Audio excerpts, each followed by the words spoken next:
profil dari Mbak Ulfah ya, secara singkat supaya kita lebih tahu latar belakang beliau dan juga bidang-bidang kajian yang beliau geluti selama ini, terutama di kajian Al-Quran dan tafsir. Nah, Mbak Ulfa merupakan seorang profesional dalam bidang Quran dan tafsir dan beliau merupakan editor in chief pada jurnal Takafu, yaitu Journal of Tafsir and Gender Perspective.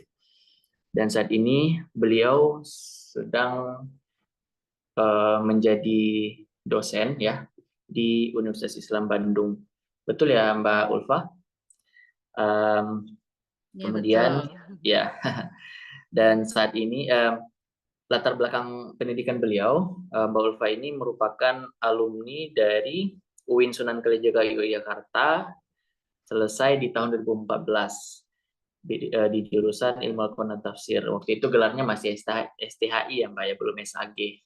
Nah, saya itu masuk UIN 2015 dan tamat 2019 itu udah gelarnya SAG. Terus beliau itu dulu menulis skripsi tentang komunikasi interpersonal dalam Al-Quran, ya. Kemudian beliau melanjutkan studi S2 di UIN Syarif Hidayatullah Jakarta, mengambil MA dalam pengkajian Islam, konsentrasi tafsir, dan menyelesaikan kuliahnya di tahun 2020. Nah, beliau juga aktif saat ini pernah menjadi guru dan pengasuh santri di Pondok Pesantren Al-Basyariyah Bandung, dan juga menjadi konselor keluarga muslim sampai sekarang itu di Syariaid. Syariaid, gimana bacaannya Mbak? Syariah ID. Syariah. Syariah Syariah ID. ID. Oh, Syariah ID. Iya. Syariah ID. Oke, oke, oke. Nah, em, kemudian ya beliau menjadi dosen saat ini, kemudian juga menjadi editor di jurnal Takafu, dan juga beliau juga beberapa kali mengikuti international conference, salah satunya International Conference on Academic Thesis in Quranic Studies West and Muslim World in Comparison, itu di Istanbul pada tahun 2017. Dan juga banyak sekali tulisan-tulisan yang pernah dipublikasi oleh Mbak Ulfa.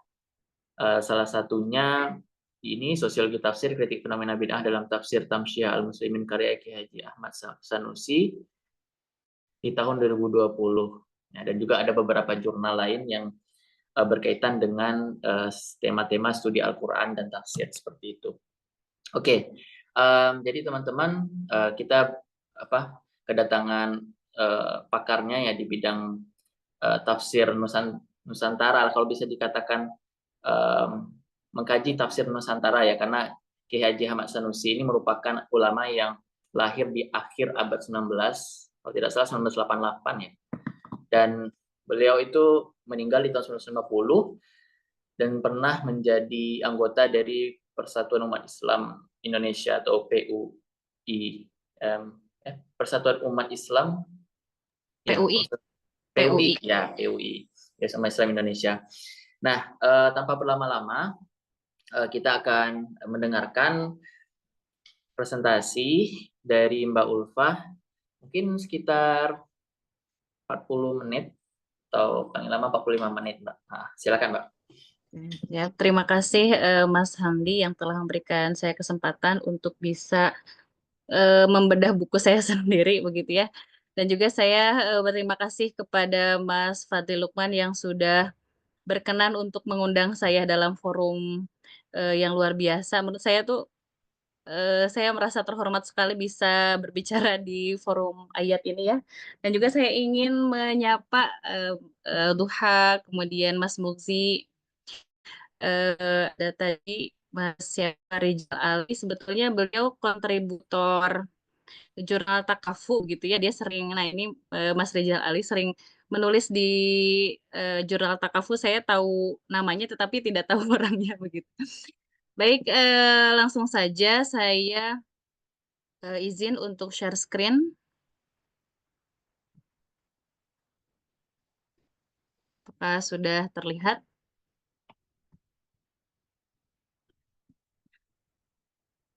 Baik, bismillah, judul dari buku saya ini Sosiologi Tafsir, Kritik Fenomena Bid'ah dalam Tafsir Tamsyiah Al-Muslimin karya Kiai Haji Ahmad Sanusi. Jadi memang seperti tadi yang disampaikan oleh Mas Hamdi bahwa ini merupakan karya tesis saya yang kemudian saya bukukan, terutama otomatis ketika dibukukan ada beberapa hal yang penambahan, ada beberapa hal yang direvisi dan sebagainya gitu. Dan juga saya memang, dengan adanya forum ini, saya berharap ada tambahan-tambahan gitu ya, inspirasi lagi sehingga bisa menghadirkan, edisi revisinya begitu dan ingin cetak ulang lagi. Baik, untuk selanjutnya, dalam sosiologi tafsir ini bentar. Ada beberapa kata kunci begitu dalam buku ini. Yang pertama adalah dialektika penafsir dan dunia sosial kulturalnya. Memang hal ini tentang dialektika itu sudah biasa begitu ya dikaji terutama oleh mahasiswa UIN Jogja begitu ya. Nah, kemudian ketika dialektika ini ada, itu saya menggunakan pendekatan sosiologi gitu. Cuman hal yang perlu ditegaskan bahwa sosiologi di sini merupakan sosiologi pengetahuan sehingga akan sangat berbeda nuansanya ketika kita menggunakan sosiologi yang pure untuk field research begitu ya.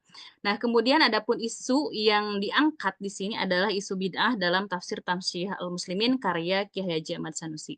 Sebetulnya dalam tafsir Tamsyiah Al-Muslimin ini menarik sekali ya. Jadi banyak sekali fenomena keagamaan yang muncul di tafsir ini. Ini hanya salah satu isu bid'ah. Jadi pas waktu saya presentasi di waktu itu conference di Jogja ya, yang bulan Juli itu yang bareng sama Mas Fadli, Mas Muammar dan Duha itu, di situ ada fenomena yang lain selain ini, yaitu diantaranya perihal tentang mujtahid atau ijtihad begitu ya, yang digaungkan oleh kaum reformis, kemudian juga ada fenomena tarikat yang juga merupakan respon Ki Hajar Mas Sanusi terhadap kehidupan pesantren dan para kiai di Tatar Sunda. Kemudian juga hal yang paling menarik adalah transliterasi Al-Qur'an yang menyebabkan Ki Hajar Mas Sanusi ini banyak dianggap kafir oleh kaum tradisionalis sendiri, kaum tradisionalis sendiri. Padahal ya Sanusi ini juga termasuk kaum tradisionalis begitu ya, pada dasarnya di sana. Nah, kemudian dari sini muncullah pertanyaan bahwa bagaimana sebetulnya konteks mempengaruhi pemikiran Ki Hajar Mas Sanusi dalam mengkonstruk pemikirannya mengenai kritik fenomena bid'ah dalam tafsir Tamsyiah Al-Muslimin. Jadi dari pertanyaan ini memang akan terkesan sangat proses ya, lebih kepada proses bagaimana konstruksi pemikiran seseorang hadir gitu ya, sehingga menghasilkan sebuah gagasannya berasal dari konteks yang dia hadapi dan sebagainya. Nah, kemudian yang kedua adalah apa relevansi relasi konteks dan tafsirnya Sanusi dalam wacana Al-Quran dan tafsir. Itu pertanyaannya. Kemudian masuk kepada pendekatan bahwa seperti yang teman-teman pernah pelajari mungkin ya bahwa di sosiologi pengetahuannya Thomas Lackman dan Peter Alberger ini ada 3 momen, yaitu internalisasi, objektivasi, dan eksternalisasi atau eksternalisasi, objektivasi, internalisasi. Nah, ini yang saya yang saya gunakan untuk menganalisa konstruksi pemikiran Ki Hajar Ahmad Sanusi. Nah, masuk kepada konsep sosiologi tafsir. Sebetulnya saya ingin menjelaskan juga tentang siapa Ki Hajar Ahmad Sanusi, kemudian bagaimana tafsirnya, tetapi takutnya tidak keburu begitu ya waktunya karena cukup singkat begitu. Langsung saja kepada konsep sosiologi tafsir itu sendiri. Nah, ketika mendefinisikan sosiologi tafsir itu saya merujuk pada beberapa tema begitu yang harus diklarifikasi dulu, diantaranya term sosiologi, yang mana term sosiologi ini saya merujuk kepada para sosiolog diantaranya Max Weber yang mengartikan, yang mendefinisikan sosiologi adalah aksi individu atau sekelompok orang, kemudian Berger dan Lackman itu dialektika manusia dan masyarakat, dan dari sini kemudian karena itu sosiologi pengetahuan, maka ada data yang dibutuhkan juga di dalam sosiologi ini, yaitu adalah memerlukan data sejarah intelektual. Makanya saya menggunakan Mannheim dalam dalam pendefinisian sosiologi tafsir ini. Kemudian term tafsir sendiri dimaknai sebagai produk, yaitu produk penafsiran yang hadir secara sosial. Dalam arti hadir secara sosial itu ketika sebuah gagasan itu sudah diproses oleh oleh penafsir, maka ketika dia hadir secara sosial itu hadir dalam bentuk produknya dan dibaca begitu oleh, oleh publik begitu, itu arti yang dimaksud dengan hadir secara sosial. Kemudian mencakup 3 variabel yaitu teks tafsir sendiri, pengarang, dan juga pembaca. Makanya di sini sebetulnya memang pembaca itu juga memiliki kontribusi begitu. Karena nanti akan berimbas pada, konstruksi secara kolektif begitu. Nah, kemudian dari 2 term ini, maka definisi sosiologi tafsir adalah kajian mengenai dialektika penafsir dengan dinamika sosial yang membentuk produk tafsir. Nah, rincian penelusuran dari definisi ini adalah satu, mengkaji penafsiran sebagai produk yang dikonstruksi secara sosial dan kolektif. Nah, kemudian yang kedua, menggali informasi pembentukan sebuah tafsir melalui proses eksternalisasi, objektivasi, dan internalisasi. Nah, adapun dimensi sosial yang dimaksud dalam definisi ini, dalam rincian penelusuran ini adalah satu, peran penafsir dan peran masyarakat intelektual yang mengembangkan dan mendukung pewacanaan tafsir dan produksi tafsir. Makanya kenapa di sini ada istilah dalam poin yang pertama itu dikonstruksi secara sosial dan kolektif, karena di sana yang berperan dalam mengkonstruksi sebuah tafsir tidak hanya penafsirnya saja, tetapi peran masyarakat intelektual lainnya yang turut mengembangkan pemikiran Sanusi ini. Misalnya dari pembaca yang membaca gitu ya, pembaca yang membaca tafsirnya Ki Hajar Sanusi kemudian akhirnya mempengaruhi pemikiran dia yang pada akhirnya melahirkan penafsiran yang baru dan seterusnya. Nah, kemudian dimensi sosial yang kedua adalah fenomena keagamaan yang mengitarinya. Itu sudah lumrah ya diketahui dalam hermeneutika misalkan. Kemudian poin yang ketiga adalah sisi sosial lainnya yang terkait dengan proses dialektika dalam produksi tafsir. Nah, itu akan dijelaskan selanjutnya. Kemudian kita masuk ke sini, langsung ke konsep sosiologi tafsir. Nah, jadi ibaratnya dalam 3 momen ini kalau istilah Islam mungkin islamisasi begitu ya. Nah, tapi kalau dalam konsep ini berarti tafsirisasi. Jadi momen tadi itu kemudian ditarik ke dalam framework, ke dalam bingkai, tafsir begitu ya, kajian tafsir. Nah, ada eksternalisasi, objektivasi dalam tafsir, dan internalisasi dalam tafsir. Nah, apakah, kemudian ada pertanyaan, apakah cara kerja dari 3 momen ini, bentuknya itu hierarki begitu ya, atau secara simultan atau bagaimana? Nah, menurut, yang saya pahami dari teorinya Berger itu, bahwa internalisasi itu merupakan proses yang dialami oleh setiap manusia, gitu. Internalisasi apa proses internalisasi? Internalisasi itu adalah memasukkan hal-hal yang bersifat sosial yang dihadapi oleh, penafsir kemudian masuk ke dalam kesadaran dia, itu adalah internalisasi.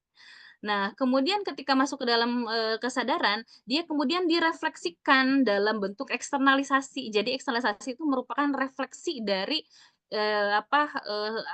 internalisasi yang dia sudah, proses begitu, kemudian dia eksternalisasikan atau refleksikan. Nah, kemudian sehingga menghasilkan objektivasi, begitu ya. Atau objektivasi itu adalah gagasan atau produk tafsir itu sendiri. Nah, itu maksud dari objektivasi dalam tafsir. Jadi memang prosesnya itu berasal dari internalisasi, kemudian direfleksikan, setelah direfleksikan melalui aktivitas mental maupun fisik, dan kemudian menghasilkan sebuah gagasan tafsir. Nah, kita akan lihat hal ini lebih jelas lagi, uraiannya begitu ya. Bahwa dalam proses ini saya akan memulai dari internalisasi dulu. Bahwa seorang penafsir itu akan menginternalisasi apa saja sih begitu. Di antaranya adalah peranan, sikap, norma, dan dunia sosial dari orang-orang yang berpengaruh. Nah, dalam teori sosiologi pengetahuan itu ada istilahnya sosialisasi primer dan ada sosialisasi sekunder. Jadi sosialisasi primer itu ketika seorang lahir begitu, kemudian dia tuh tidak secara pasif sebetulnya menerima hal-hal yang di luar dirinya. Dia sebetulnya menerima secara aktif apa yang ada di luar dirinya, termasuk peranan, sikap, norma, dunia sosial, orang yang berpengaruh itu bisa jadi orang tua begitu yang mengasuhnya. sampai kepada dia itu memiliki rational choices atau pilihan-pilihan, apa namanya, pilihan-pilihan rasional. Nah, setelah itu masuk kepada sosialisasi sekunder yang mana dia itu bisa saja memilih hal-hal yang lain yang bisa dimasukkan atau tidak begitu, ke dalam kesadaran diri dia.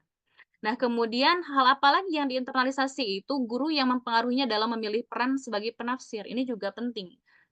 Nah, kemudian bahasa khusus tafsir, ini juga diinternalisasi karena setiap orang dengan memiliki bidang tertentu otomatis akan memiliki bahasa khususnya berbeda-beda. Misalkan orang tafsir memiliki nomenklatur yang khas seperti misalnya munasabah munasabah ayat, asbabun nuzul dan sebagainya. Kemudian misalkan kalau di kedokteran akan berbeda lagi bahasa khususnya dan itu yang akan diinternalisasi oleh seorang penafsir gitu ya, seorang mufassir. Nah, kemudian apa saja lagi yang diinternalisasi yaitu adalah perangkat ilmu tafsir, otomatis ini ulumul Quran ya, dan juga peranan sebagai penafsir. Nah, ini juga peranan tuh diinternalisasi dalam arti apa? Dalam arti bahwa, oh, sebetulnya seorang mufasir itu, harus memiliki ilmu apa saja, kemudian harus punya, kepribadian seperti apa. Nah, ini juga yang diinternalisasi oleh mufasir. Nah, kemudian apalagi yaitu wacana global maupun lokal yang mengitarinya. Nah, meskipun wacana itu global, tetapi itu bisa jadi diterima oleh seseorang. Karena apa? Karena seorang penafsir, itu kan tidak hidup dalam ruang yang tertutup, gitu. Dia hidup dalam, apa namanya, dalam ruang yang terbuka, terutama hal ini juga akan dipengaruhi kepada kepekaan sosial kepribadian seseorang. Misalkan penafsir dengan kepekaan sosial yang tinggi, misalkan seperti Ki Hajar Sanusi, dia memiliki peran yang sangat penting dalam masyarakat sebagai penafsir, sebagai pejuang juga, sebagai kiai gitu. Otomatis dia akan memiliki kepekaan sosial yang sangat tinggi terhadap wacana-wacana global maupun lokal yang mengitarinya. Makanya jangan heran ketika Sanusi bisa merespon hal-hal tentang kebangkitan Islam dalam dunia Islam sendiri, bukan hanya di Indonesia saja, misalnya seperti itu. Nah, kemudian setelah itu, yang diinternalisasi itu kemudian masuk dalam kesadaran dan direfleksikan dalam bentuk eksternalisasi ini, aktivitas mental maupun fisik. Apa saja bentuknya? Yaitu adalah aktivitas penafsir dalam membangun dunianya. Jadi membangun dunianya itu membangun peranan dia sebagai penafsir seperti apa, kemudian juga bagaimana dia di masyarakat, gitu, dan juga dunia tafsir yang ditekuninya, bagaimana kemudian dia membangun tafsir itu, atau bagaimana dia terus-menerus berkontribusi dalam dunia tafsir. Nah, itu adalah bagian dari eksternalisasi. Nah, kemudian interaksi penafsir dengan penafsir lainnya. Ini juga perlu dilihat karena interaksi penafsir dengan penafsir lainnya itu adalah tidak hanya sebatas interaksi penafsir dengan yang semasa, tetapi interaksi penafsir dengan literatur yang dia baca dari kitab-kitab terdahulu begitu, itu bagian juga dari interaksi. Nah, ini yang menjadikan sebuah pemikiran mufasir itu tidak hanya dikonstruk secara sosial tetapi kolektif gitu. Kolektif itu ada peran-peran orang lain yang mempengaruhi konstruksi sebuah tafsir. Nah, kemudian selanjutnya adalah penyesuaian diri penafsir dengan budaya, pendidikan, wacana keagamaan, minat, dan lain-lain. Nah, ini otomatis sudah pasti karena setiap mufasir kan pasti hidup atau setiap orang akan hidup dalam sebuah budaya yang dia hadapi sendiri begitu ya, yang dia alami dan juga pendidikan yang dia tekuni, kemudian wacana keagamaan yang dia hadapi dan minat dan sebagainya. Nah, kemudian hasil refleksi ini dalam bentuk aktivitas mental dan fisik itu kemudian disampaikan dalam bentuk, tafsir gitu dan disampaikan dalam bentuk publik gitu, di publik gitu maksudnya. Nah, dan itu yang disebut dengan realitas objektif. Jadi, cirinya dari objektivasi adalah ketika karya itu sudah menjadi realitas objektif. Apa tanda dari realitas objektif? Tandanya itu adalah ketika tafsir yang digagas itu, yang sudah dipublik itu bisa bersifat, mengembangkan diri penafsir begitu ya, dan juga bisa bersifat mengancam. Jadi seorang penafsir ketika gagasannya itu sudah muncul, begitu sudah muncul di publik, maka dia sudah tidak bisa mengendalikan kembali gagasan itu, begitu. Nah, itu yang menjadi ciri dari objektivasi. Contohnya apa? Contohnya adalah ketika misalkan contohnya saja di tafsir Tamsiyah Al-Muslimin. Ketika tafsir Tamsiyah Al-Muslimin itu muncul di publik, maka ada beberapa pembaca yang antusias begitu kan. Sebagian ada yang antusias sehingga meminta bahwa publikasi Tamsiyah Al-Muslimin itu tidak tidak sebulan sekali deh, harusnya misalkan 2 bulan dua kali dalam sebulan gitu. Ada antusiasme sehingga Sanusi berusaha untuk terus menekuni bidang tafsir begitu ya.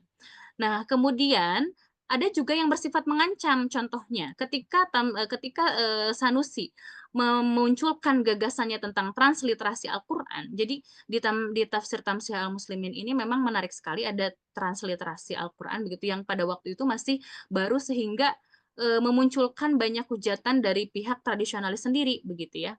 Nah, dari adanya transliterasi Al-Qur'an kan ini banyak pembaca yang tidak sependapat gitu ya, bahkan menganggap bahwa Sanusi itu kafir dan halal untuk dibunuh begitu. Nah, ini yang menjadikan sebuah tafsir yang sudah dipublik itu akhirnya mengancam begitu. Jadi dalam konteks sosiologi tafsir, bahwa tafsir itu bahwa penafsir itu menciptakan tafsir dan vice versa gitu. Jadi tafsir juga menciptakan penafsir gitu, dalam arti seperti itu. Nah, baik, langsung saja masuk kepada dialektika itu sendiri ya, dialektika Ki Hajar Sanusi dengan konteks sosialnya. Nah, di sini saya melihat bahwa, internalisasi dan eksternalisasi itu terjadi dalam bentuk yang simultan gitu. Jadi berkelindan antara internalisasi dengan eksternalisasi itu terjadi secara simultan, secara berkelindan. Tidak bisa, terlalu hierarki itu juga tidak bisa begitu, tetapi, saling berkelindan. Nah, kalau dalam buku saya kan dideskripsikan, jadi kelihatan sekali berkelindannya seperti apa, tetapi kalau di sini saya ingin memudahkan saja, maka saya bentuk tabel nanti saya jelaskan. Nah, dalam proses internalisasi dan eksternalisasi ini saya melihat ada 3 universum atau ada 3 tema besar yang diangkat begitu ya, yang akhirnya mempengaruhi sebuah gagasan gitu, di antaranya adalah agama. Nah, agama di sini maksudnya agama Islam itu sendiri dan juga Al-Quran dan tafsir. Sedangkan ada budaya Sunda, maksudnya fenomena di Sunda gitu dan juga hal-hal yang berbau budaya dan sebagainya. Nah, kemudian ada juga dari tradisi pesantren. Nah, di sini saya membuat tabel untuk memudahkan penjelasan saya terkait dengan proses internalisasi dan eksternalisasi. Nah, misalnya di sini ini saya langsung ke ini ya, langsung ke proses, Ki Hajar Mas Sanusi ini, memproses internalisasi dan eksternalisasi begitu. Nah, jadi Ki Hajar Mas Sanusi ini Sanusi ini menginternalisasi apa saja nilai-nilai Islam yang direfleksikan oleh keluarganya, kemudian kehidupan di lingkungan pesantren karena Sanusi ini memang lahir dari, kiai ya, kayak kiai yang memiliki pesantren gitu, dan dia juga menginternalisasi pendidikan Islam di pesantren-pesantren yang dikunjunginya, dan juga legitimasi keagamaan. Legitimasi keagamaan itu ya baik bersifat doktrin, dogma, atau ideologi dan sebagainya. Nah, kemudian ini diinternalisasi dan pada akhirnya direfleksikan dalam bentuk apa? Membangun dunia keagamaan melalui eksistensinya di masyarakat. Karena dia lahir dari keluarga yang sudah menunjukkan eksistensinya, maka dia juga seperti itu, begitu. Dan kemudian dia juga menunjukkan komitmen keagamaan yang kuat karena apa? Karena tadi dari proses nilai-nilai Islam keagamaan yang ditanamkan atau diajarkan oleh keluarganya. Kemudian proses internalisasi apalagi yaitu pendidikannya ketika di Mekah. Jadi setelah menuntut ilmu di beberapa pesantren di Jawa Barat, itu sekitar 4 tahun setengah, beliau itu melanjutkan pendidikannya di Mekah. Nah, pendidikannya di Mekah ini kemudian dieksternalisasi. Dalam arti bentuk apa eksternalisasinya yaitu menjadikan Sanusi ini memiliki wawasan yang kosmopolitan seperti yang disampaikan oleh Prof. Azra itu bahwa orang-orang atau ulama yang lahir yang mengenyam pendidikan di Mekah itu akan memiliki pemikiran yang lebih terbuka, yang luas sekali begitu kosmopolitan. Kita bisa melihat pemikiran kosmopolitan Sanusi itu di karya tafsirnya misalnya tentang bagaimana seharusnya seorang muslim itu bangkit gitu, bangkit dari keterpurukan Islam begitu. Kemudian juga bagaimana, Sanusi itu mengangkat tentang pergaulan hidup bahwa, agama bahwa yang harus dipelajari oleh orang Islam itu tidak hanya ilmu tentang akhirat saja, tetapi dunia juga begitu. Itu yang membentuk, pemikiran dia menjadi sangat kosmopolitan. Kemudian hal yang diinternalisasi adalah euforia perjalanan ke Mekah untuk haji dan menuntut ilmu ya, maksud saya di sini. Haji dan menuntut ilmu di awal abad 20 karena memang, di awal abad 20 ini sekitar 1913 sampai 1914 itu merupakan puncaknya, orang muslim itu banyak haji dan juga menuntut ilmu di Mekah gitu dan dia juga menginternalisasi fenomena jaringan keilmuan Islam yang menguat di abad 17 dan menjadikan Mekah sebagai pusat intelektual dunia. Nah, ini yang menjadikan dia juga ingin melakukan perjalanan haji untuk menuntut ilmu, bertukar pengetahuan, gagasan, pengalaman, buku-buku, dan rekomendasi guru-gurunya. Ini yang kemudian direfleksikan. Kemudian dia juga menginternalisasi bahasa Arab terutama. Sehingga dia bisa berinteraksi dengan pemikiran penafsir lainnya baik melalui literatur maupun juga secara personal. Dia juga menafsirkan Al-Quran dengan menggunakan berbagai literatur keagamaan yang berbahasa Arab. Bahkan ada sebuah literatur yang menyebutkan bahwa Ki Hajar Sanusi ini ketika pulang ke Indonesia itu membawa buku buku apa ya buku dari sana itu melebihi ulama-ulama lainnya katanya gitu karena memang beliau ini dalam tafsirnya saja sangat konsisten, merujuk atau me-refer, literatur-literatur keagamaan yang menurutnya itu relevan gitu. Nah, kemudian dia juga menginternalisasi proses islamisasi awal abad 20 yaitu arus pembaharuan dan adanya Ahmadiyah. Sehingga dia juga merefleksikan hal tersebut dengan cara apa? Mengkritik dan merespon isu-isu yang digaungkan oleh kaum pembaharu dan juga dia merespon isu Ahmadiyah. Kita masuk kepada agama yang dalam arti sini Al-Quran dan tafsir ya. Dia menginternalisasi skema berbagai perangkat keilmuan yang diajarkan ayahnya, kemudian sehingga memilih untuk mempelajari dan mendalami ilmu agama. Pembacaan atas teks yang dibaca Ali Imron dan fenomena kehidupan sosial keagamaan di masyarakat. Jadi menurut penuturan Ki Hajar Sanusi dalam tafsir Tamsiyah itu, titik tolak pertama kali dia ingin mengkaji tafsir dan juga bukan mengkaji tafsir, ingin ingin menafsirkan Al-Qur'an begitu, itu berasal dari pembacaan teks begitu. Sehingga dia menentukan ketertarikannya dalam bidang tafsir. Nah, kemudian dia juga menginternalisasi guru-gurunya di Mekah dan Nusantara, contohnya Syekh Mahfud Mas dan sebagainya, dia banyak, bahasa khusus tafsir, bahasa asli penafsir. Nah, dari guru-gurunya di Mekah, dia juga menafsirkan dengan menggunakan dalil hadis dan Quran. Contohnya di sini kan Syekh Mahfud Termas ya. Syekh Mahfud Termas ini kan ahli dalam bidang hadis dan ilmu qiraat. Makanya dalam, tafsir Tamsiyah gitu ya dan juga tafsir terutama Raudhatul Irfan dan juga Malja'ut Thalibin, ilmu qiraat itu sangat digunakan dalam, penafsiran Ki Hajar Sanusi begitu. Nah, kemudian dia juga menginternalisasi bahasa khusus tafsir, bahasa asli penafsir, sehingga dia merefleksikan dalam bentuk menafsirkan Al-Qur'an dengan berbagai perangkat keilmuan ilmu Al-Qur'an, menafsirkan dengan menggunakan bahasa Melayu juga. Kemudian dia juga menginternalisasi literatur tafsir yang dibacanya dan ideologi yang ada di dalamnya. Kemudian direfleksikan dengan menulis tafsir dengan ideologi Asy'ariyah dan memperkaya penafsirannya dengan berbagai literatur tafsir. Jadi Ki Hajar Sanusi ini memang sangat hati-hati ketika menyebutkan referensi ya. Jadi banyak sekali referensi yang dia sebutkan dalam, tafsirnya begitu sehingga, ini yang menjadi tulisan Ki Hajar Hasan itu sama yang menjadikan tulisan Sanusi itu sangat kaya dengan literatur, kitab klasik begitu ya. Nah, kemudian budaya Sunda juga mempengaruhi nuansa Sunda dan fenomena di Tatar Sunda. Jadi pada waktu Sanusi itu menghasilkan karya tafsir Tamsiyah itu kan, dia sedang dalam kondisi menjadi tahanan kota Sukabumi.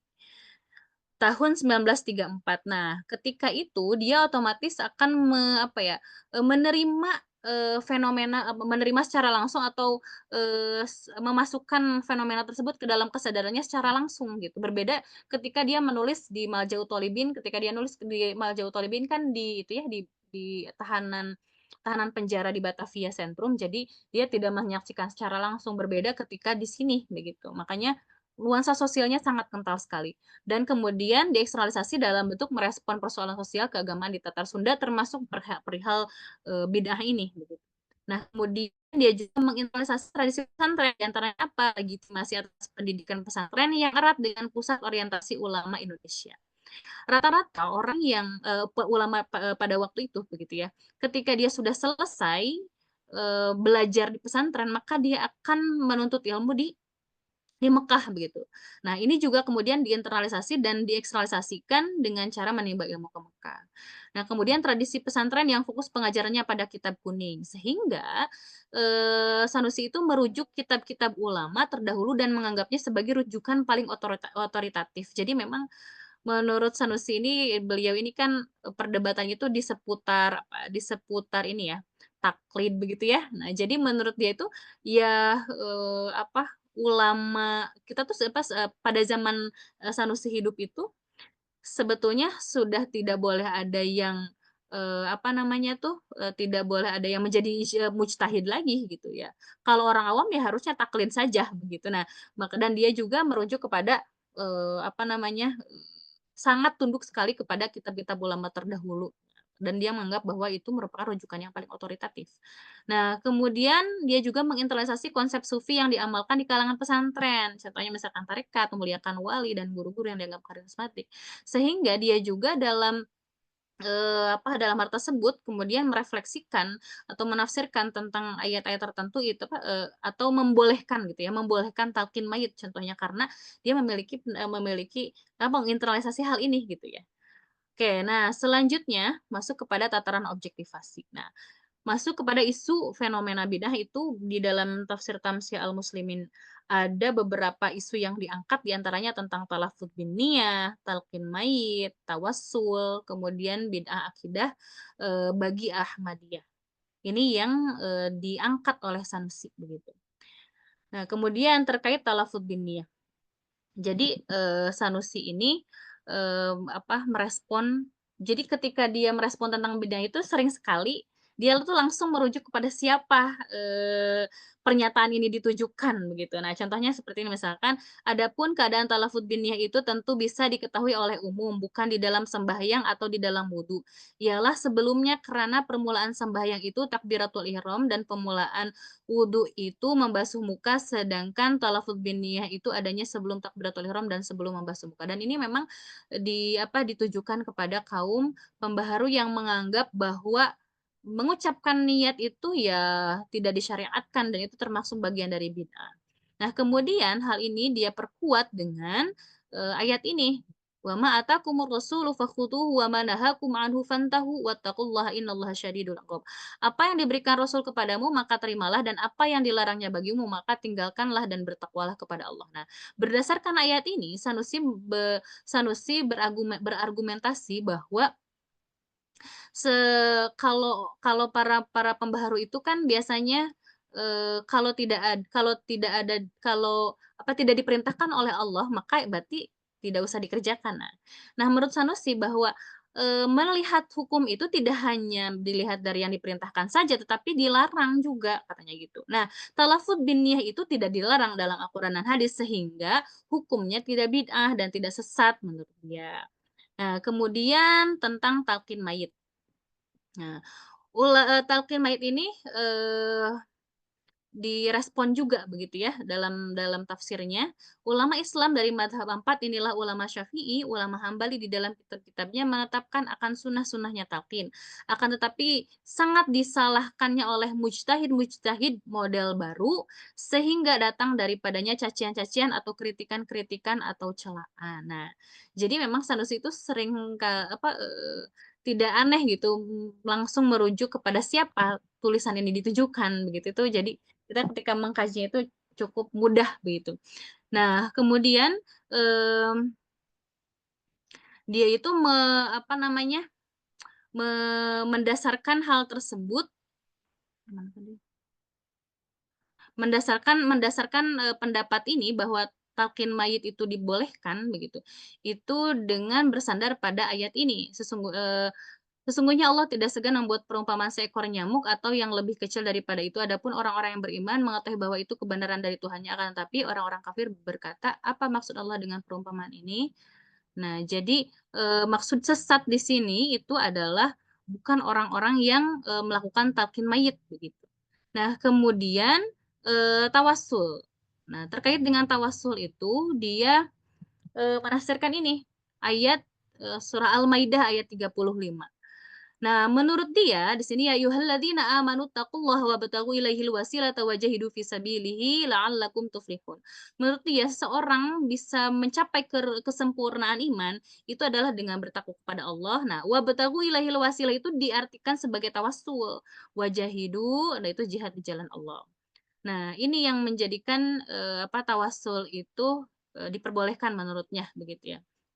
Nah, kemudian dia juga, memunculkan atau menggambarkan kondisi, fenomena bidah ini di masanya. Nah, ini contohnya seperti ini, dari masalah tawasul itu membikin terjadi permusuhan yang mendatangkan akan tumpah darah dari seling kufurkan satu sama lain di dalam kalangan Islam.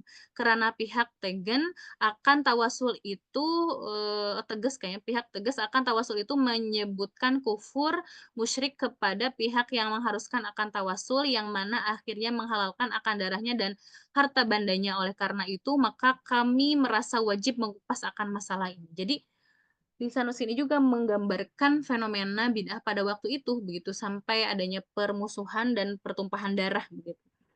Nah, kemudian kita juga bisa melihat, respon dari bukan respon, tapi ada penafsir di masa itu juga yang, dari kaum pembaharu begitu ya, yang, merespon tentang, praktik tawasul ini. Nah, ini salah satunya, dari tafsir Al-Furqan karya Hasan, "Jika seorang boleh meminta kepada Allah dengan perantaraan orang lain karena berkatnya, maka berarti boleh bertawasul kepada Ka'bah atau barang lain karena mempunyai berkat. Dengan demikian apa bedanya dengan cara orang-orang jahiliyah yang yang meyakini keberkahan berhala-berhala."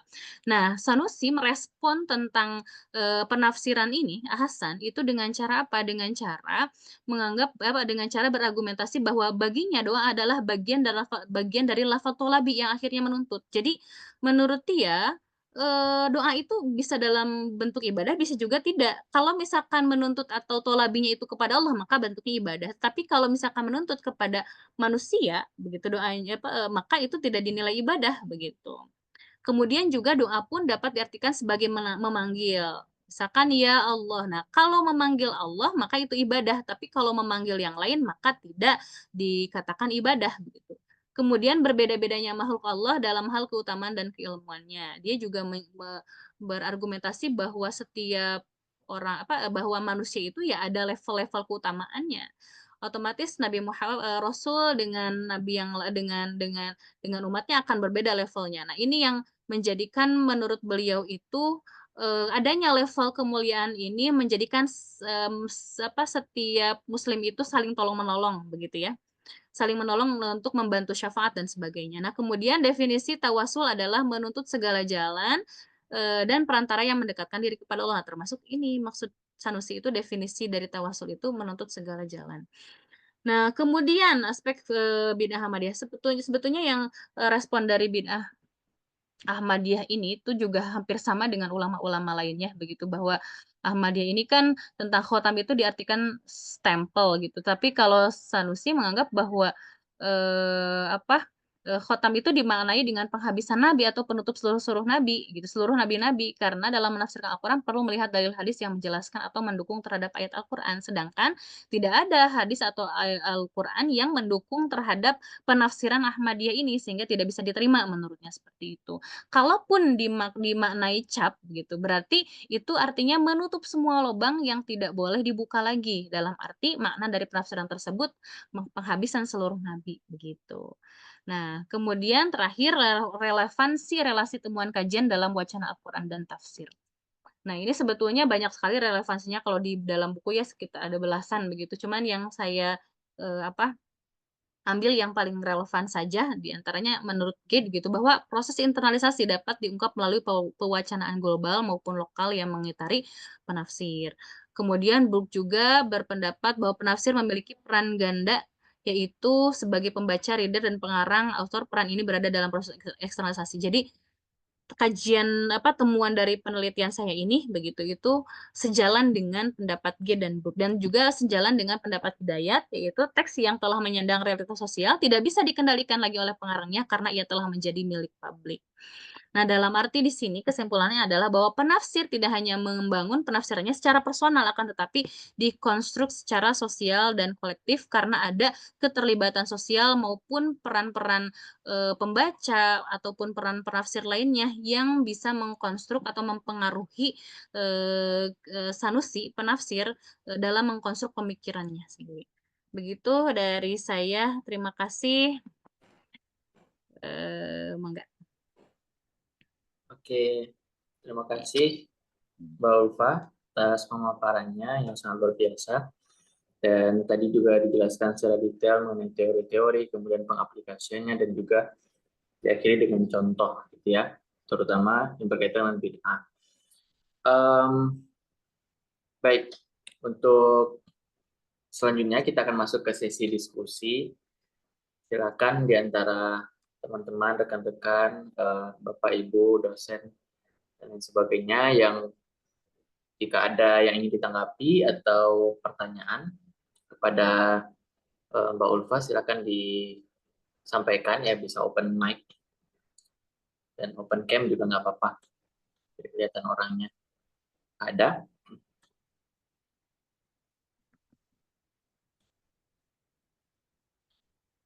Oke, sambil menunggu Mbak Ulfa, mungkin saya coba bertanya nih. Nah, tadi menarik dikatakan bahwa memang terlihat bahwa Kiai Haji Ahmad Sanusi ini mencoba untuk merespon gitu ya, lebih kurang terkait isu bid'ah ini adalah respon beliau terhadap pernyataan-pernyataan kaum pembaharu yang mengatakan bahwa ada beberapa aspek yang dianggap bid'ah, salah satunya tadi talqin, kemudian tawasul dan sebagainya. Nah, mungkin saya yang tertinggal atau seperti apa, mungkin bisa jelaskan lagi tafsir tafsir tamsil, tafsir Tansiyatul ya, muslimin. tamsiyatul muslimin. Ya, tafsir ini apakah memang sebuah tafsir yang kita lihat sebagai tafsir utuh dari Al-Fatihah sampai An-Nas, kemudian Mbak Ulfa yang mencoba untuk mencari aspek-aspek bid'ah yang dibahas oleh Sanusi dalam tafsirnya, atau memang Sanusi sendiri yang mengotak-kotakannya atau menyusunnya berdasarkan tema bid'ah gitu. Nggak tahu apakah saya tertinggal atau seperti apa, mungkin bisa Iya, dijelaskan lagi sehingga kita bisa lihat bagaimana beliau ini menyusun tafsirnya, seperti itu lebih kurang. baik-baik. Ya. Ya. Terima kasih Mas Hamdi. Ini memang belum saya sampaikan ya. Hmm. Jadi tafsir Tamsial Muslimin ini merupakan karya yang dipublish secara berkala begitu. Jadi mungkin seperti majalah begitu, tetapi itu memang isinya tafsir, dan itu dimulai dari surah Al-Fatihah sampai surah Al-Maidah ayat 19 sampai ayat 19. Itu sampai ke edisi 53 ya. Oh, ayat sampai maaf dari sampai Al-Maidah ayat 35 ya. Itu sampai edisi ke 53. Jadi dimulai dari tahun 1934 sampai 1939. Nah, kemudian yang tadi terkait dengan fenomena bid'ah bagaimana sebetulnya begitu ya. Nah, jadi sebetulnya memang saya itu yang meneliti sendiri begitu. Apa saja fenomena bid'ah yang disinggung oleh Sanusi ini begitu. Ternyata banyak begitu ya. Nah, tetapi di sini ada hal yang menarik juga bahwa Sanusi itu ketika menafsirkan sebuah ayat gitu, kemudian menyinggung tentang aspek bid'ah, itu terkadang secara spesifik begitu ya, atau dalam arti hanya selintas saja begitu. Ada juga terkadang dia juga dalam dia menyediakan satu bab khusus gitu mengenai misalkan tentang talafut biniyah, tentang talqin mayit. Jadi memang sistematika pembahasan dalam tafsir Tamsyiah Al-Muslimin ini lumayan membingungkan begitu. Karena apa? Karena di dalam tafsir itu ada bab-bab yang lain gitu. Termasuk misalkan tadi bab bab talqin mayit, kemudian termasuk juga bab yang Ahmadi itu ada bab khusus tersendiri. Jadi memang dia merespon hal itu dengan cara bebas gitu ya. Mungkin karena ini dipublikasi tafsirnya itu dipublikasikan secara bebas, jadi dia juga menafsirkan itu secara luwes juga ketika ada persoalan ini, kemudian dia ada singgungan nih masalah bid'ah, kemudian dia singgung sedikit, tapi dia kemudian membuat satu bab khusus begitu tentang talqin mayit misalkan seperti itu. Begitu Mas Hamdi Oke. kalau ini ya Ya, berdasarkan. terima kasih Mbak. Wis sedikit menanggapi sebelum kita ke pertanyaan yang dari yang lain. Tadi dikatakan bahwa beliau menulis surat penafsirannya dari surah Al-Fatihah sampai Al-Maidah ayat keberapa gitu. Iya. Lalu bagaimana respon-respon ini beliau tempatkan di dalam tafsirnya? Apakah beliau tempatkan itu misalkan di dalam surat Al-Baqarah ayat sekian ada yang berkaitan dengan tema yang tadi gitu, bid'ah apa gitu, baru beliau masukkan atau memang apa ya? Ya, bagaimana tema-tema itu bisa masuk ke dalam penafsirannya yang dari Al-Fatihah sampai Al-Maidah itu gitu. Oke, siap. Penempatannya.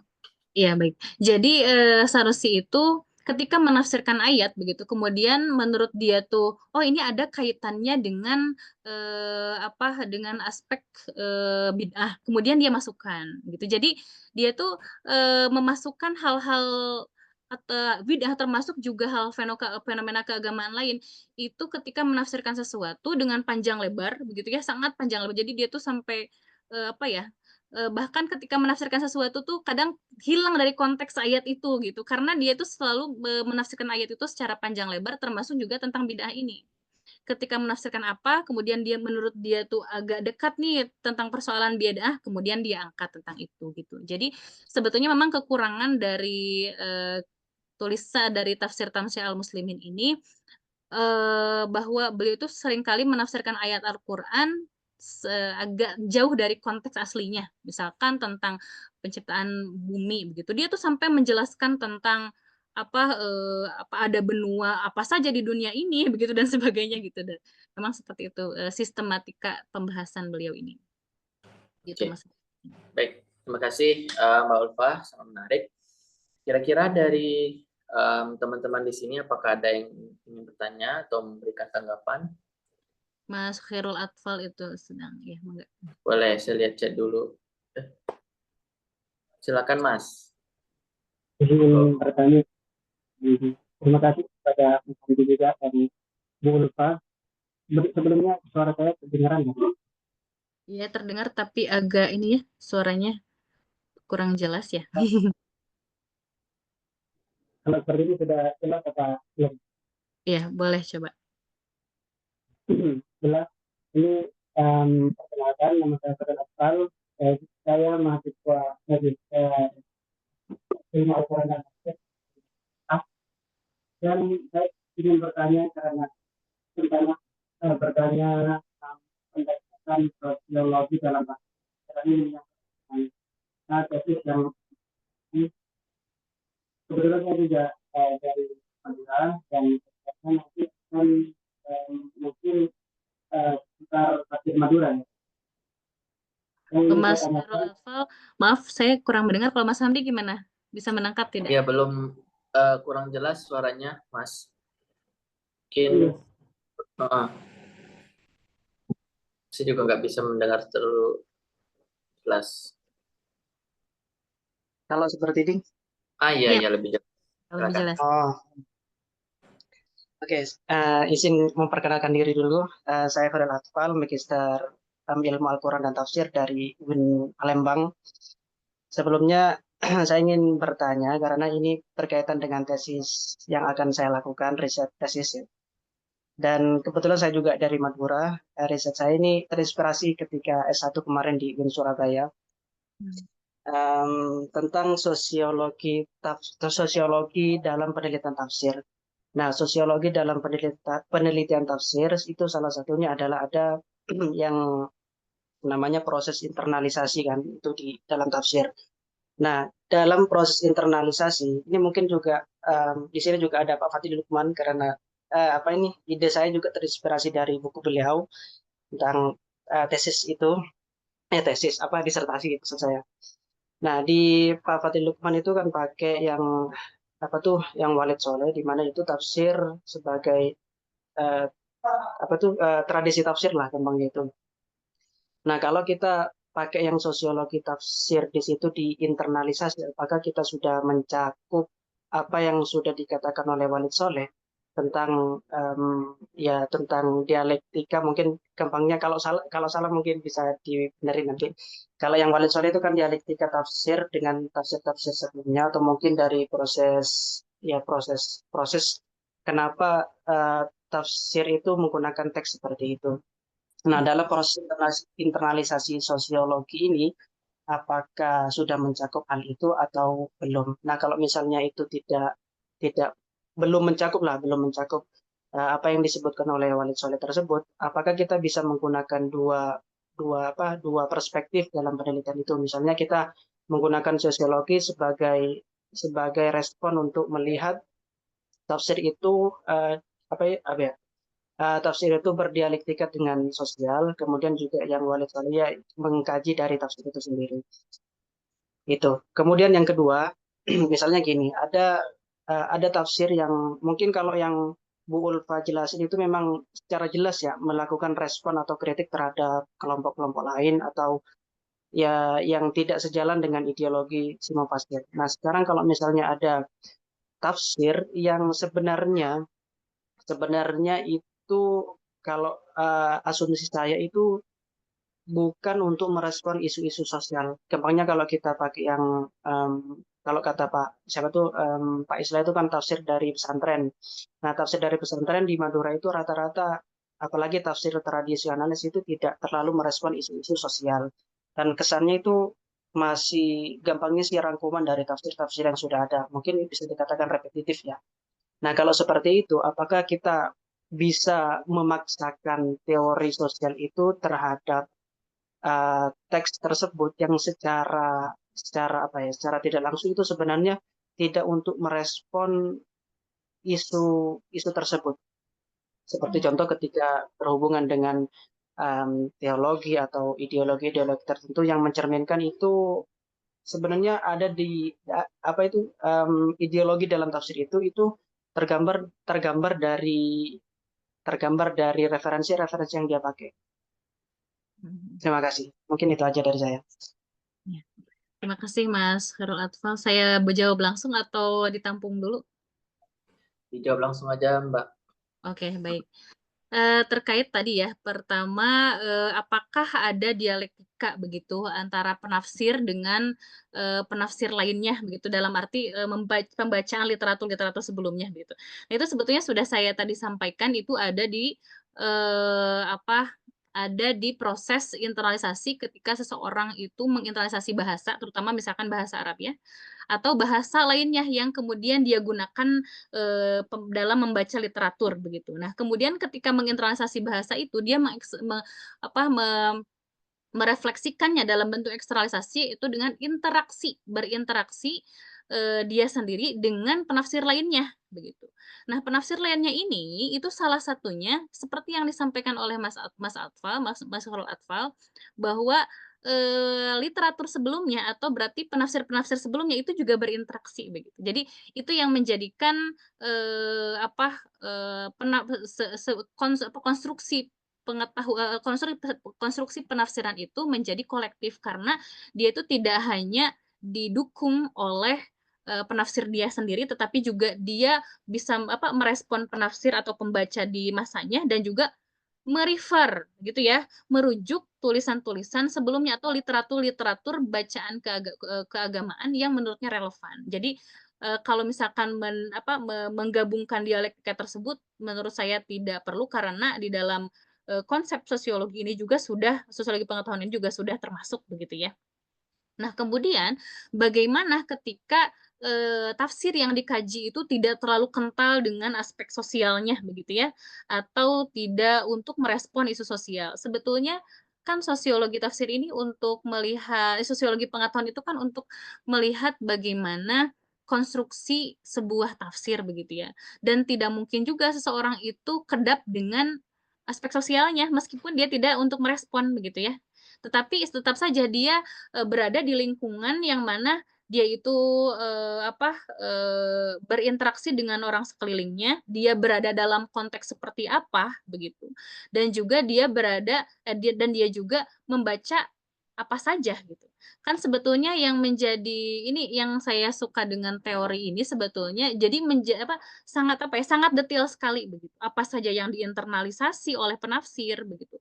Kemudian apa saja yang dieksternalisasi dan kemudian menghasilkan gagasan. Jadi menurut saya tidak harus juga isinya itu dalam aspek sosial begitu, tetapi juga ketika Anda serius untuk mengkaji tafsir tersebut begitu, itu juga lama-kelamaan akan memunculkan aspek sosial lainnya begitu, yang mungkin secara tidak langsung dijelaskan oleh si penafsir itu. Tetapi menurut saya itu lebih mudah sekali ketika Anda menemukan tafsir yang sangat kental dengan, aspek sosialnya gitu. Jadi menurut saya mah kalau untuk penelitian cari yang aman-aman aja gitu ya, cari yang karena saya juga dulu ketika mengawali penelitian saya ini, itu kan bertanya dulu pada ahlinya, Prof. Jajang Rohmana gitu ya.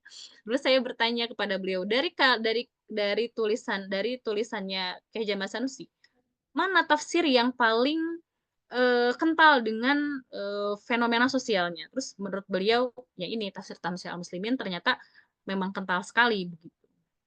Begitu ya siapa namanya, Mas Khairul Atfal ya? Oke. Sudah cukup ya Mas Khairul Anfal.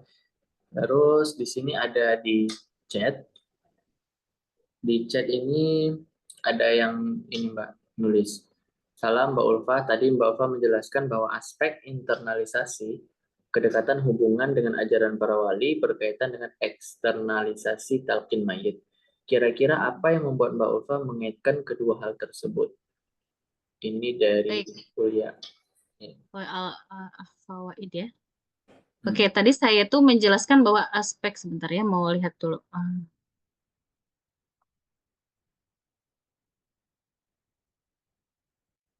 Oke, ini ya, tadi aspek internalisasi itu adalah konsep sufi, begitu, yang kemudian diamalkan di kalangan pesantren, dan setelah itu kemudian itu yang mempengaruhi pemikirannya sehingga membolehkan hukum talqin mayit. Jadi ini sebetulnya ini bisa melihat ini berawal dari tradisi pesantren begitu ya. Jadi pendapat ini saya mengkaitkan ini karena ini berasal dari subnya pesantren ini, pesantren, bahwa di beberapa pesantren terutama di pesantren di Sunda begitu ya, bahwa konsep sufi yang diamalkan itu bentuknya tarekat begitu kan. Kemudian juga bahkan dalam eh, tafsir Tamsil al-Muslim itu juga banyak Sanusi itu mengkritik tentang tarekat ini begitu, tetapi ada beberapa hal yang menurut dia tidak setuju begitu. Nah, kemudian dia juga kan berada dalam lingkup pesantren yang memuliakan wali begitu ya, atau memuliakan tadi kan seperti yang disampaikan di sebelumnya bahwa dia itu ketika ketika menjelaskan tentang ketika berargumentasi tentang tawasul begitu. Dia kan mengakui bahwa setiap orang itu memiliki level kemuliaan yang berbeda-beda gitu ya. Seperti misalkan nabi dengan para wali, kemudian kiai dengan santri itu kan memiliki level-level yang berbeda. Nah, kemudian inilah yang yang menjadikan Sanusi juga memuliakan wali dan juga guru-guru karismatik, dan ini yang berkaitan dengan itu. Sehingga ketika dia memiliki pemikiran tentang memuliakan wali, dia juga otomatis akan membolehkan talqin mayit begitu. Begitu sih kalau di penjelasan yang saya sampaikan di buku seperti itu. Jadi itu yang berasal dari talqin mayit ya. Karena talqin mayit ini juga kan berkaitan dengan ziarah kubur sebetulnya yang dibid'ahkan oleh para pembaharu. Nah, kemudian talqin mayit ini juga kan dia berargumentasi bahwa seseorang itu harus diajarkan begitu ya, harus diajarkan ketika menjawab pertanyaan-pertanyaan dari malaikat begitu. Itu sih yang jadi apa, kaitannya bahwa, internalisasi dari konsep sufi yang dia di pesantren kemudian membolehkannya hukum talqin bait.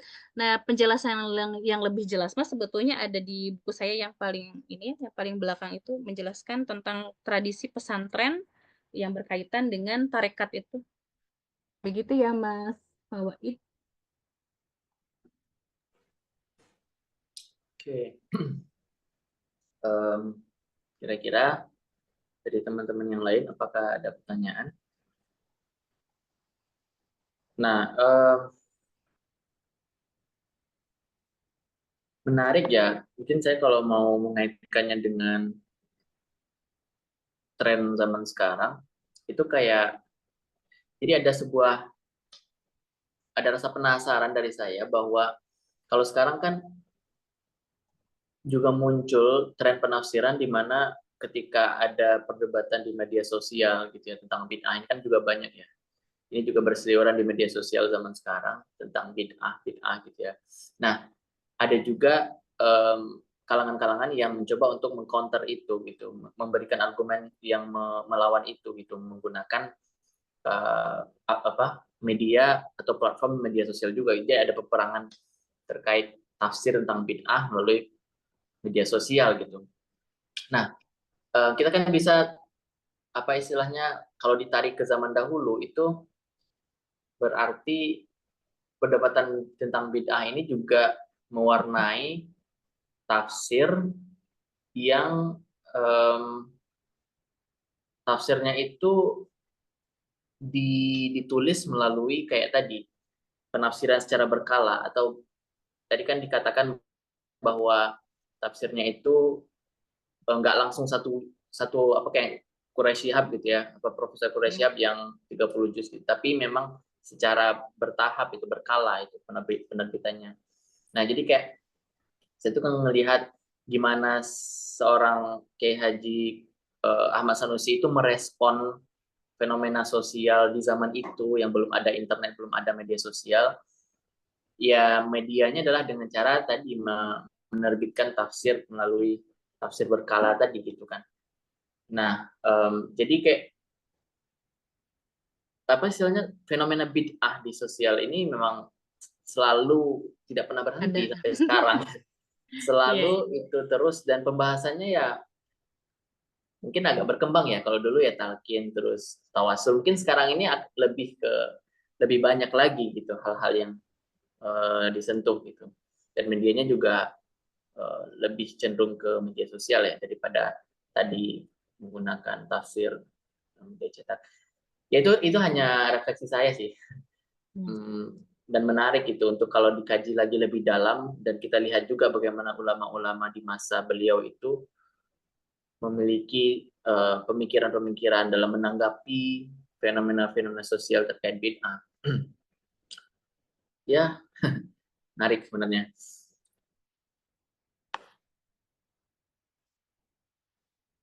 Kira-kira dari teman-teman lain, apakah ada yang ingin menyampaikan tanggapan, pertanyaan, atau refleksi? Silakan. Masuk Hamdi. Ya, Bang Fadli, silakan.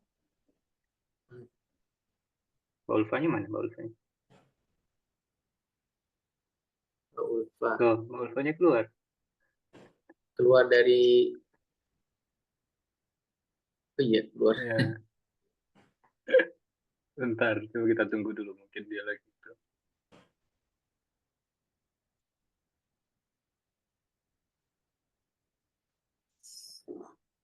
Lagi di mana Bang Fadli? Di luar ya? Ya, Bukan di Indonesia. saya kontak dulu Ulfa sebentar.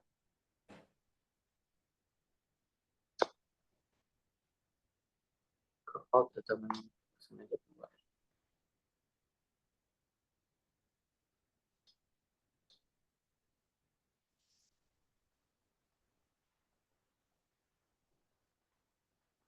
udah masuk. Oh ya, Maaf terputus. Tadi baterainya kehabisan nggak ketahuan. Iya. Gimana Mas Fadli? Jadi saya juga ingin merespon ya gimana lanjut. yang diungkapkan oleh Mas Hamdi. Memang fenomena bid'ah ini tidak apa ya, tidak akan terhenti sebetulnya gitu ya. Saya juga akan mengkaji tentang fenomena bid'ah ini di di artikel saya yang saya presentasikan dengan kamu Ammar dulu waktu di Turki, itu ideological contestation on YouTube between Salafi and Nahdlatul Ulama gitu. Itu kan juga perdebatan antara Salafi dengan Nahdlatul Ulama terkait dengan bid'ah, dan sekarang bahkan berkembang perdebatannya itu misalkan di saling klaimnya Wali Songo gitu. Itu udah berkembang ke sana sekarang. Jadi memang itu tidak akan jadi ternyata fenomena bid'ah itu menemukan caranya sendiri begitu ya dalam perdebatannya begitu. Ya, menurut gimana Mas Fadli? Ya, terima kasih Mbak Ulfa atas presentasinya. Kalau saya tidak keliru memahami yang disampaikan, kira-kira maksudnya riset ini atau buku ini adalah untuk membreakdown bagaimana kejadiannya tafsir Tamsyiatul Muslimin itu gitu ya. Jadi tafsir ini udah ada, kita melihatnya sudah sebagai produk gitu ya. Betul, Tapi betul. bagaimana sih kita tarik dia ke belakang, bagaimana proses dia menjadi seperti itu, menjadi ada dan adanya menjadi seperti itu. Gitu lebih kurang yang saya pahami ya. Nah, itulah maka digunakan dan untuk mengungkap itu digunakan pendekatan teknologi pengetahuan seperti yang kita dengar barusan. Tapi sedikit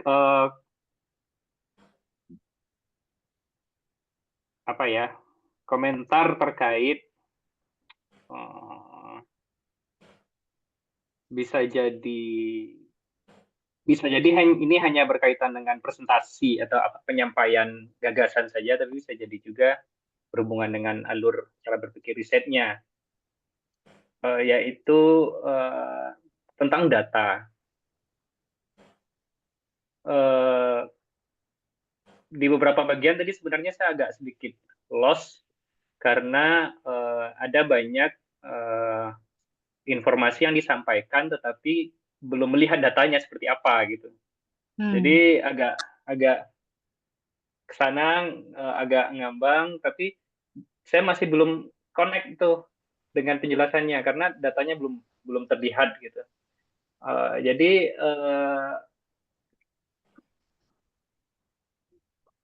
sehingga alur berpikirnya saya agak susah untuk memahaminya. Dan ketika jadi gini,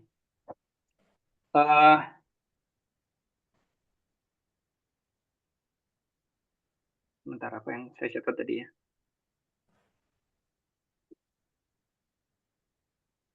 Ya, mungkin akan lebih kelihatan itunya alur logikanya jika pertama kali masuk dulu ke data, sampaikan bagaimana datanya, lalu baru connecting the dots.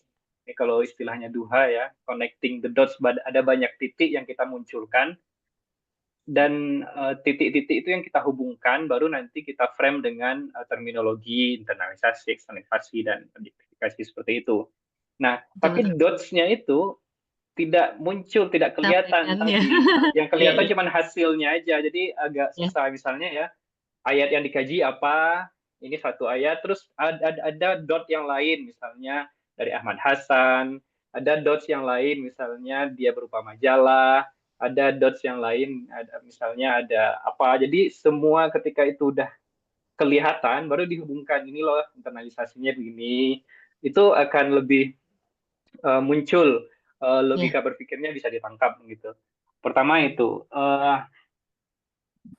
Yang kedua,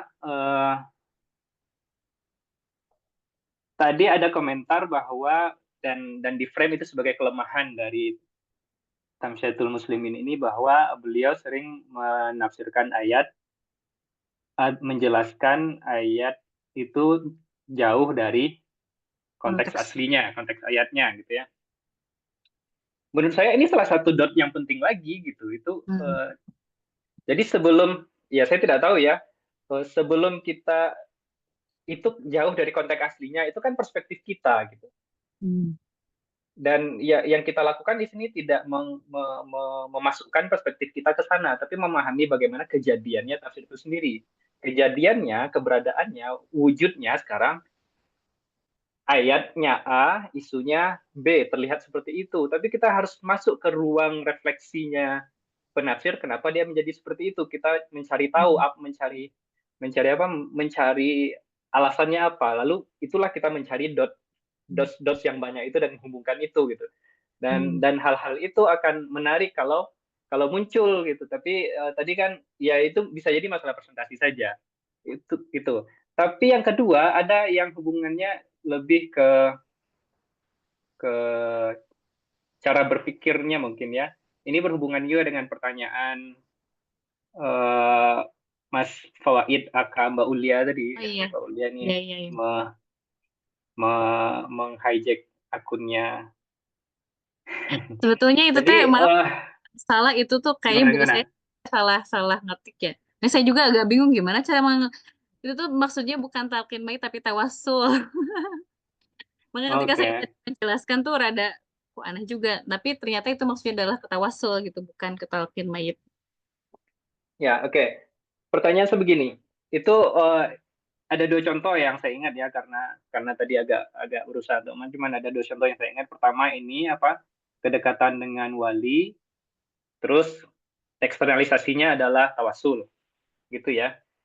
Terus yang disebutkan tadi juga sebelumnya ada ketika dialog dengan Mas Khairul Adfal tadi,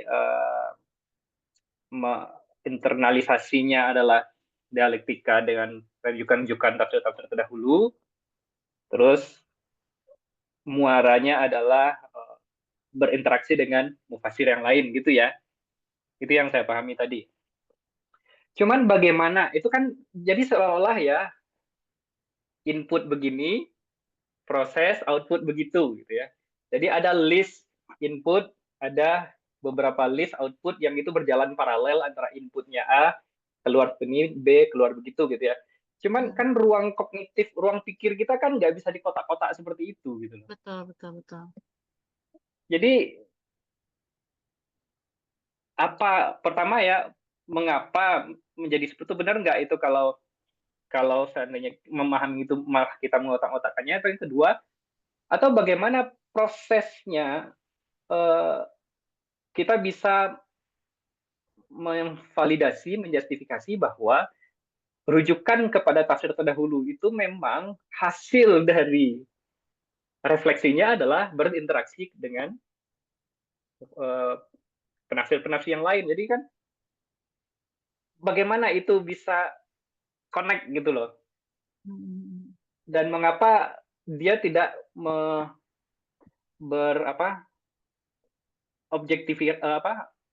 muaranya objektifikasi ya, atau yang kedua ya, yang ketiga ya, itu ke tawasul, itu ke talqin. Kan itu juga masuk akal karena dia membaca banyak rujukannya setuju dengan menjaharkan niat, setuju dengan talqin, dengan tawasul, itu adalah inputnya, outputnya adalah tawasul, bukan interaksi dengan mufasir lain. Jadi bagaimana logika mengotak-ngotakkan ini sampai bagaimana itu bisa menjadi seperti itu gitu. Kira-kira itu. Terima kasih. Ya, terima kasih Mas Fadli. Saya langsung respon aja gitu ya. Baik, jadi untuk merespon yang Mas Fadli itu betul sekali. Jadi memang karena ini mungkin teknik presentasi dan juga karena begini, memang ketika penelitian ini dimulai begitu, itu sebetulnya saya kan tidak hanya mengkaji tentang isu bid'ah, tetapi ada isu-isu yang lain, mujtahid yang kemarin di konferensi gitu ya. Nah, kemudian pada akhirnya ada yang diinternalisasi dan eksternalisasi itu kemudian apa ya, ada, tetapi ketika diobjektivasi ini itu tidak muncul begitu. Tidak muncul karena seharusnya yang transliterasi, musyaki dan sebagainya itu harusnya muncul ada di sana. Sehingga memang menjadi kotak-kotaknya itu atau alur paralelnya itu tidak nyambung begitu antara misalnya internalisasi, eksternalisasi. Oh, kemudian objektivasinya kok nggak nyambung begitu ya. Sebetulnya kalau misalkan kita apa ya, saya juga agak riskan sebetulnya mengkotak-kotakkan tadi ya dengan membuat tabel karena kalau dideskripsikan itu lebih luwes ketika menjelaskannya begitu. Tetapi karena untuk membedakan saja sebetulnya antara internalisasi mana, eksternalisasi mana begitu. Nah, kemudian di objektivasi ini maksud saya jadi proses dari keseluruhan itu dari membangun dunianya, kemudian dari aktivitas penafsir menggeluti dunia tafsirnya, menekuninya, kemudian ada interaksi dan juga penyesuaian diri gitu. Nah, itu tuh kemudian terakumulasi ke semuanya dalam proses keseluruhan pembuatan tafsir gitu ya. Dan juga pembuatan gagasan tafsir itu tentang bid'ah begitu. Nah, sebetulnya memang saya juga mengakui adanya loss di sini karena seharusnya memang tidak hanya bid'ah saja begitu. Karena ini yang menjadi loss dan juga ada beberapa hal yang tidak saya deskripsikan. Misalkan memang karena bentuknya saya menjelaskannya seperti itu jadi ada banyak hal yang loss gitu ya, tidak outputnya itu tidak pas gitu ya. Nah, misalkan contohnya ketika saya menjelaskan bahwa ada interaksi antara penafsir dengan penafsir lainnya begitu. Itu sebetulnya di dalam penjelasan buku saya itu ada bahwa Sanusi itu merefer ke siapa saja begitu ya. Kemudian juga ke hadis apa saja dan itu yang akan mempengaruhi pemikiran dia dalam bidang mengkonstruk gagasan dia tentang misalkan bid'ah apa gitu ya, talqin atau tawassul dan sebagainya itu. Dan jadi intinya pertama ada kesalahan ada kekurangan dari tulisan saya ini karena ada hal yang lost begitu yang saya hapus dari konteksnya begitu. Seperti misalkan fenomena yang lain itu harusnya ada begitu, tidak hanya bid'ah saja. Misalkan fenomena transliterasi bagaimana kemudian peran pembaca di sana sangat berkontribusi dalam konstruksi penafsiran Sanusi begitu. Kemudian juga tentang ijtihad dan sebagainya itu memang ada loss di sana. Dan juga ada kesalahan ketika bukan kesalahan tapi kekurang tepatan ketika saya menjelaskan ini internalisasinya, ini eksternalisasinya, ini lo objektivasinya. Nah, itu mungkin yang saya merasa lost juga di sana gitu. Tetapi terima kasih sekali Mas Fadli yang sudah mengingatkan tentang connecting dots-nya itu betul. Memang saya juga tidak nah ini saya mungkin juga jadi belajar sama senior gitu ya. Jadi ini yang mungkin akan saya up lagi gitu dan akan saya mencoba untuk revisi bagaimana menggabungkan dot-dot ini gitu connecting dots. Makasih Mas Fadli.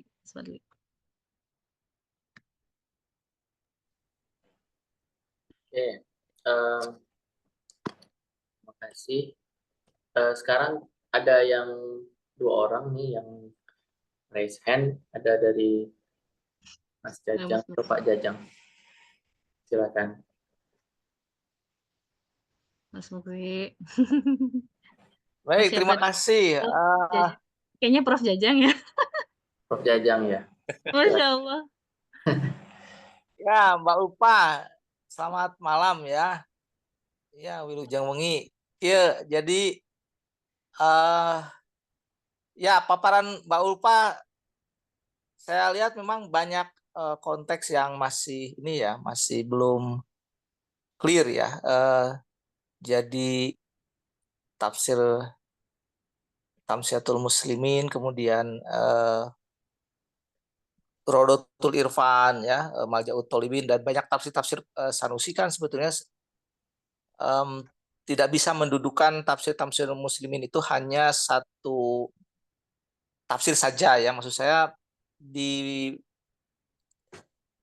samping Tamsiatul Muslimin juga ada tafsir lain yang hampir berbarengan sebetulnya terbitnya ketika di pembuangan itu ya di Batavia. Nah,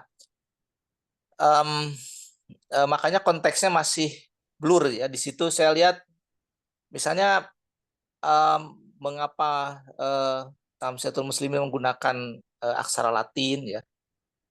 Sedangkan tafsir yang lain Sanusi juga menggunakan huruf pegon misalnya, dan itu kan konteksnya sepengetahuan saya memang berkaitan dengan ya mungkin ada perlu penjelasan misalnya segmentasi pembaca ya dari tafsir Sanusi ini berbeda ya. Ada kalau yang pegon kan segmennya tentu para santri yang paham betul dia cara baca huruf pegon gitu ya. Tapi kalau Tamsilatul Muslimin jelas segmennya bukan santri, dia karena sampai Singapura juga terbitnya kan di distribusinya, jadi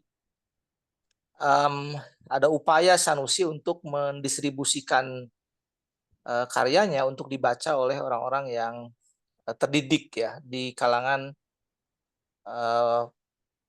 orang-orang terdidik di sekolah-sekolah Belanda saat itu ya. Dan ini kan satu hal yang kontras sebetulnya antara tradisi santri dengan tradisi orang-orang yang terdidik gitu di sekolah-sekolah sekuler di milik pemerintah Belanda. Nah, jadi konteks itu sebetulnya menjadi lebih jelas kalau dijelaskan ya kalau dipaparkan dalam konteks bagaimana boleh jadi kita juga kritis ya, harus kritis terhadap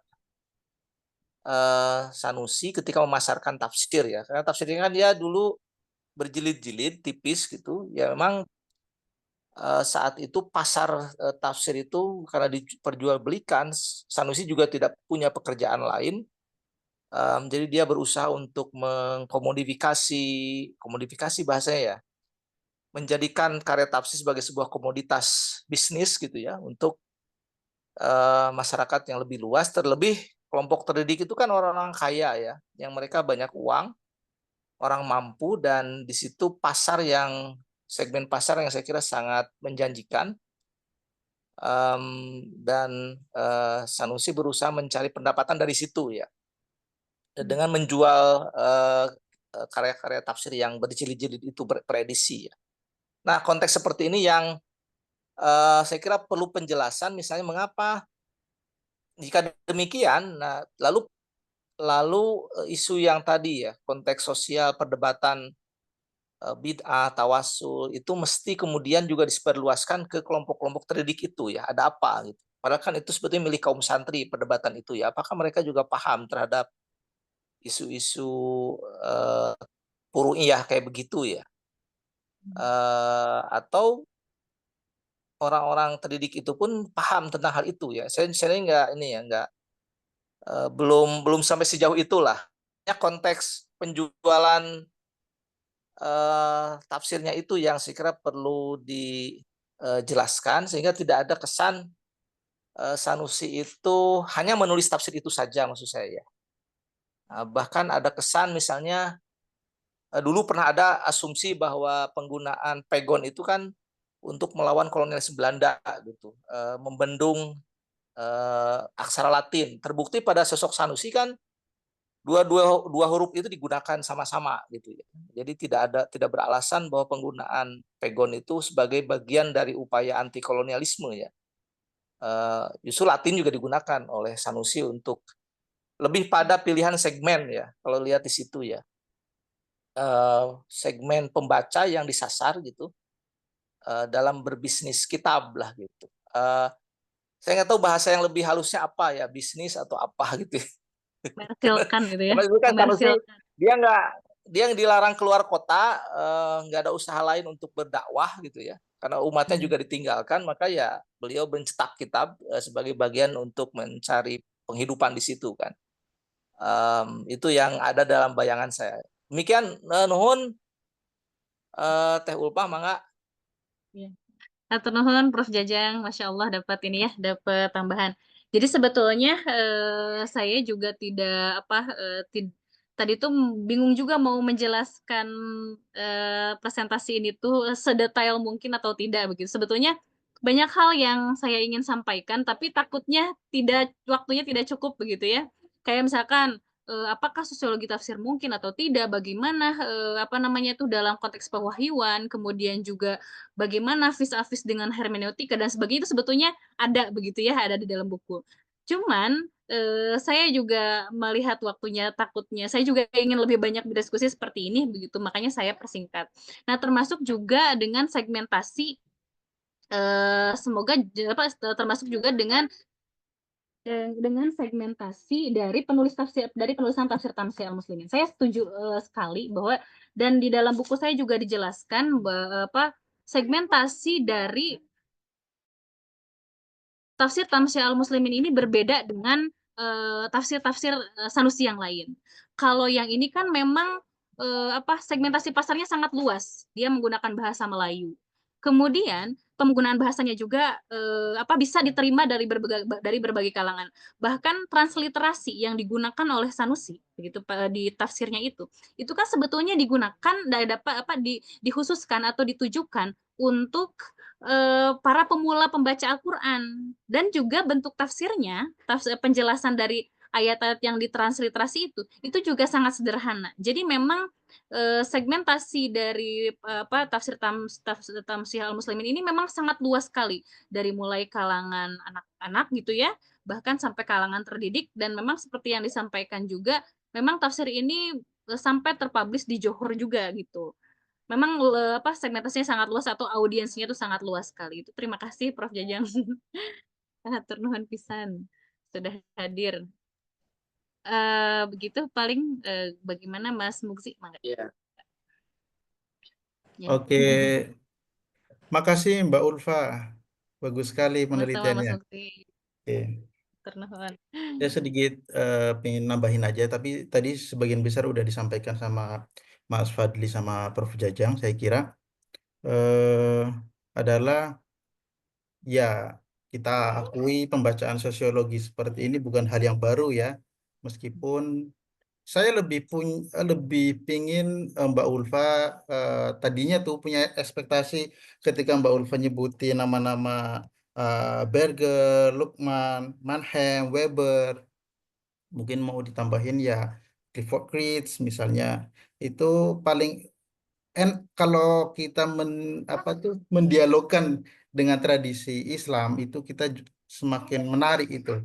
Contoh misalnya ada buku bagus eh, punyanya Abdullah Al-Funaisan, dia nulis Ikhtilaful Mufassirin Asbabuhu wa Atharuhu gitu misalnya. Bahkan Ibnu Taimiyah itu udah bicara soal pengaruh psikologi bahwa seorang mazhab, katakanlah orang pro NU pasti dia bakal bicara bahwa tahlilan itu boleh.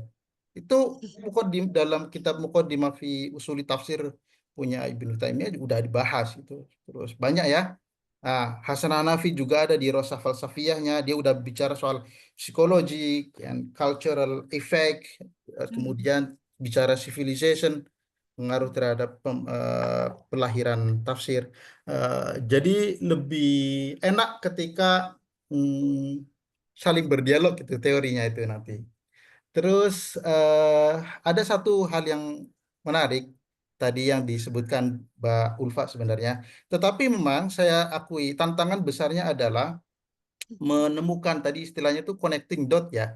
Kalau saya lebih suka mengumpulkan kerikil-kerikil itu kemudian menyatukan menjadi satu bangunan struktur pengetahuan itu tantangannya. Khususnya dengan menemukan data-data sejarah, sosiokultural konteks. Itu tantangan Mbak Ulfa saya kira, dan saya pikir Mbak Ulfa udah beberapa kerikil itu udah terkumpul saya yakin. Hanya saja menyampaikan dengan limited time ini yang menjadi tantangan. Ada satu hal tulisannya bagus nih Mbak, tulisannya apa tuh Florida Vendra. Dia nulis tentang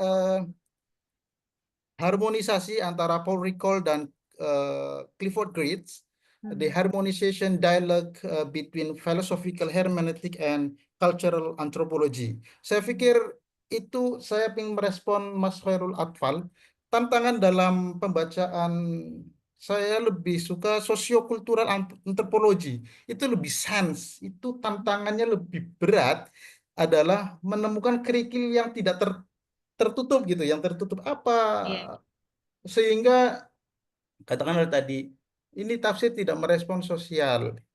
Kalau itu selesai, kita nggak punya tantangan. Tantangannya adalah menemukan dot atau kerikil-kerikil itu sehingga bisa terbuka itunya. Nah, saya pikir itu selalu ada. Kalau Berger mengatakan bahwa manusia adalah produk budaya, gitu kan? Nah, apapun itu. Nah itu saja. Tapi thank you so much Mbak Ulfa. Menarik kajian tentang iya. tafsir Sanusi. Terima Iya. kasih. Terima kasih Mas Mugzi atas tanggapannya ya, dan juga inspirasi terkait tulisan-tulisannya sangat inspiratif sekali, dan juga saya juga baru terfikirkan begitu bagaimana mendialogkan sosiolog dengan para ilmuwan Islam sendiri dalam tradisi Islam yang memang sebetulnya sudah ada begitu ya. Itu terima kasih, mudah-mudahan saya bisa masukkan ini di edisi revisi dan cetak ulang. Terima kasih.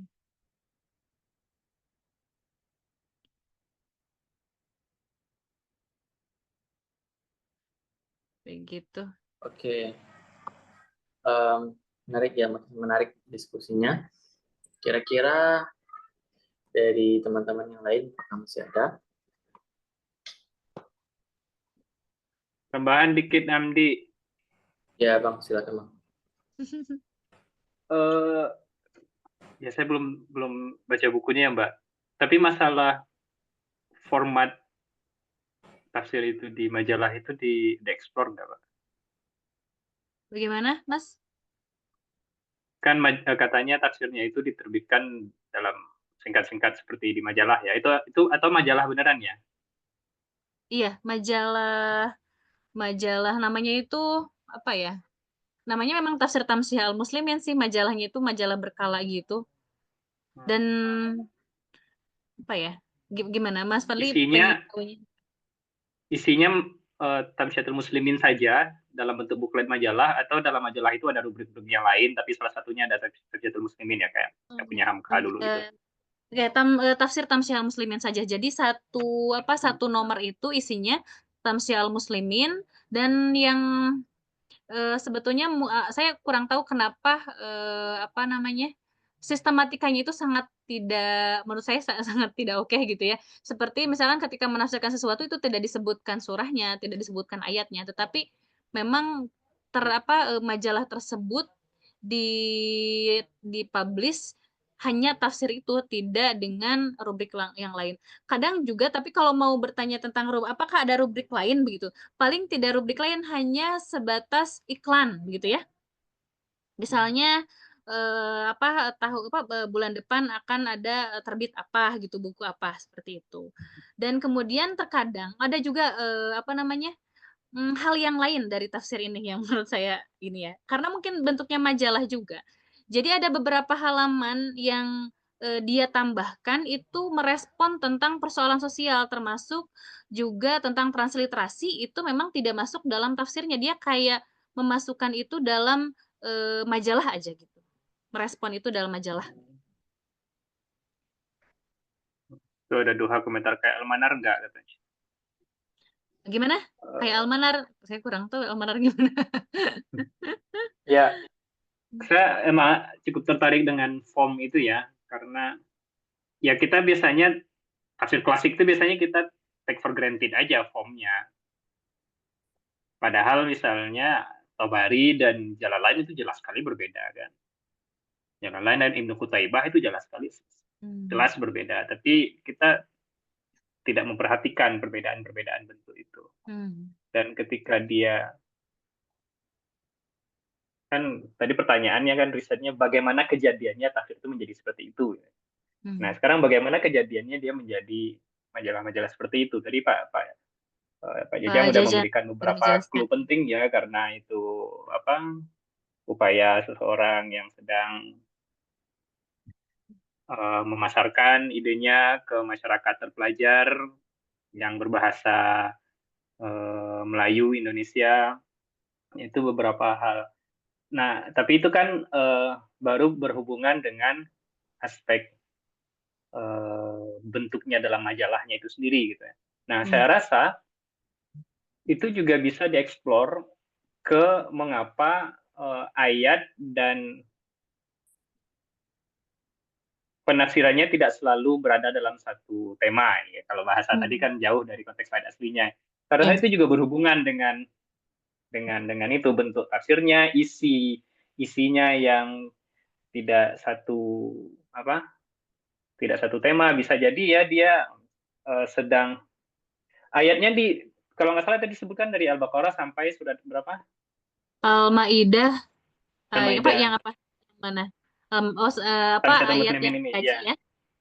Ayat yang dikaji Dan itu Al-Maidah sampai 35. dari nomor ke nomor itu ayatnya berurutan nggak atau lompat-lompat? Oh iya, nah ini juga menarik ya Mas ya. Jadi di edisi yang edisi dari 47 sampai 52 itu tidak menjelaskan tentang tafsir, tetapi menjelaskan tentang bab lain. Tentang misalkan pintu kebahagiaan, terus juga tentang Lijamul Qadar itu yang tentang pintu kebahagiaan, dan juga tentang talqin mayit itu di edisi kedua khusus tentang talqin mayit begitu. Jadi memang karena mungkin majalah ya, jadi seperti itu sebebasnya ya. Ya, menurut saya kalau mau diperdalam lagi risetnya, mungkin kerikilnya perlu ditambah. Kalau bahasanya Mas Mungzi tadi, tambah ke majalah-majalah apa yang semasa yang kira-kira dibaca oleh Sanusi waktu itu, yang kira-kira sampai ke dia. Terus majalah-majalah yang ya pasti ada lah ya, ada riset saya rasa tentang apa boomingnya press itu salah satu tema sejarah Indonesia yang cukup penting ya sejak di awal abad 20 itu 1900-an ke atas, karena press itu menjadi tonggak penting nasionalisme Indonesia. Ya tadi Pak Yayan juga bilang ya bahasa pegon itu dianggap sebagai anti kolonial, tapi kalau kita berbicara skrip ya roman diperkenalkan Belanda, Latin, tapi aktivitas press yang berbahasa Latin itu juga anti kolonial gitu. Jadi malah itu lebih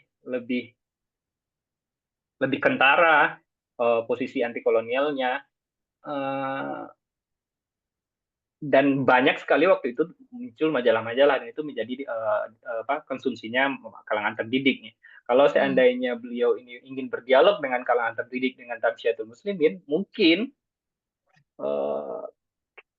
perlu juga dilacak apa majalah-majalah di zaman itu yang beliau baca dan bagaimana jadi relasinya antara apa yang beliau tulis dengan majalah-majalah yang ada yang mungkin beliau baca gitu. Itu kalau itu ketemu saya rasa itu akan sangat menarik sekali. Ya, terima kasih Mas Fadli. Ya, betul. Itu majalah juga hal yang menarik pada masa itu ya. Seperti misalkan sebelumnya saya juga sempat mencari informasi tentang majalah Sifat Tahunan. Jadi Sifat Tahunan ini memang hanya bisa diakses di ini ya, di arsip nasional begitu, dan itu yang di dalam majalah itu memang fenomena tentang arus pembaharuan, juga perdebatan itu ada di majalah tersebut. Termasuk juga jadi majalah yang dibuat oleh Sanusi itu tidak hanya ini saja gitu. Ada namanya Al-Ittihadul Islamiyah. Jadi dia membuat juga satu majalah yang namanya itu, dan isinya itu untuk merespon tentang persoalan ijtihad gitu. Itu ada. Jadi memang memang Sanusi ini juga terbiasa, mungkin di zaman itu majalah itu bagian dari proses penyerangan atau gozul fikirnya gitu ya, perdebatan pemikiran itu melalui majalah begitu.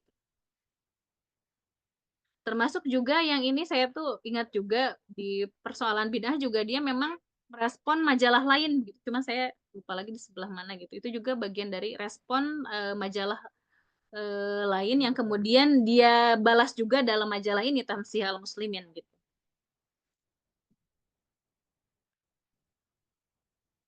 Ya, begitu Mas Fadli, terima kasih.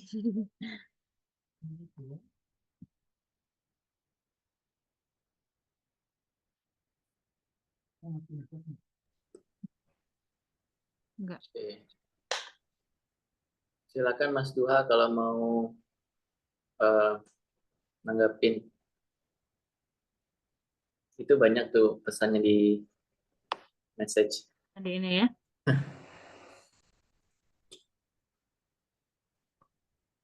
Hmm. Ya mungkin bisa dibikin versi ibunya Mbak. Ya doang.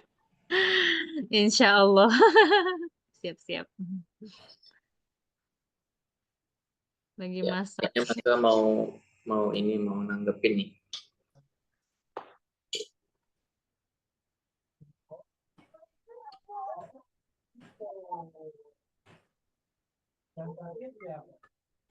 Makasih nih Mas Duha atas bukunya. Ya itu ada beberapa, ya ada buku juga ada. Ya.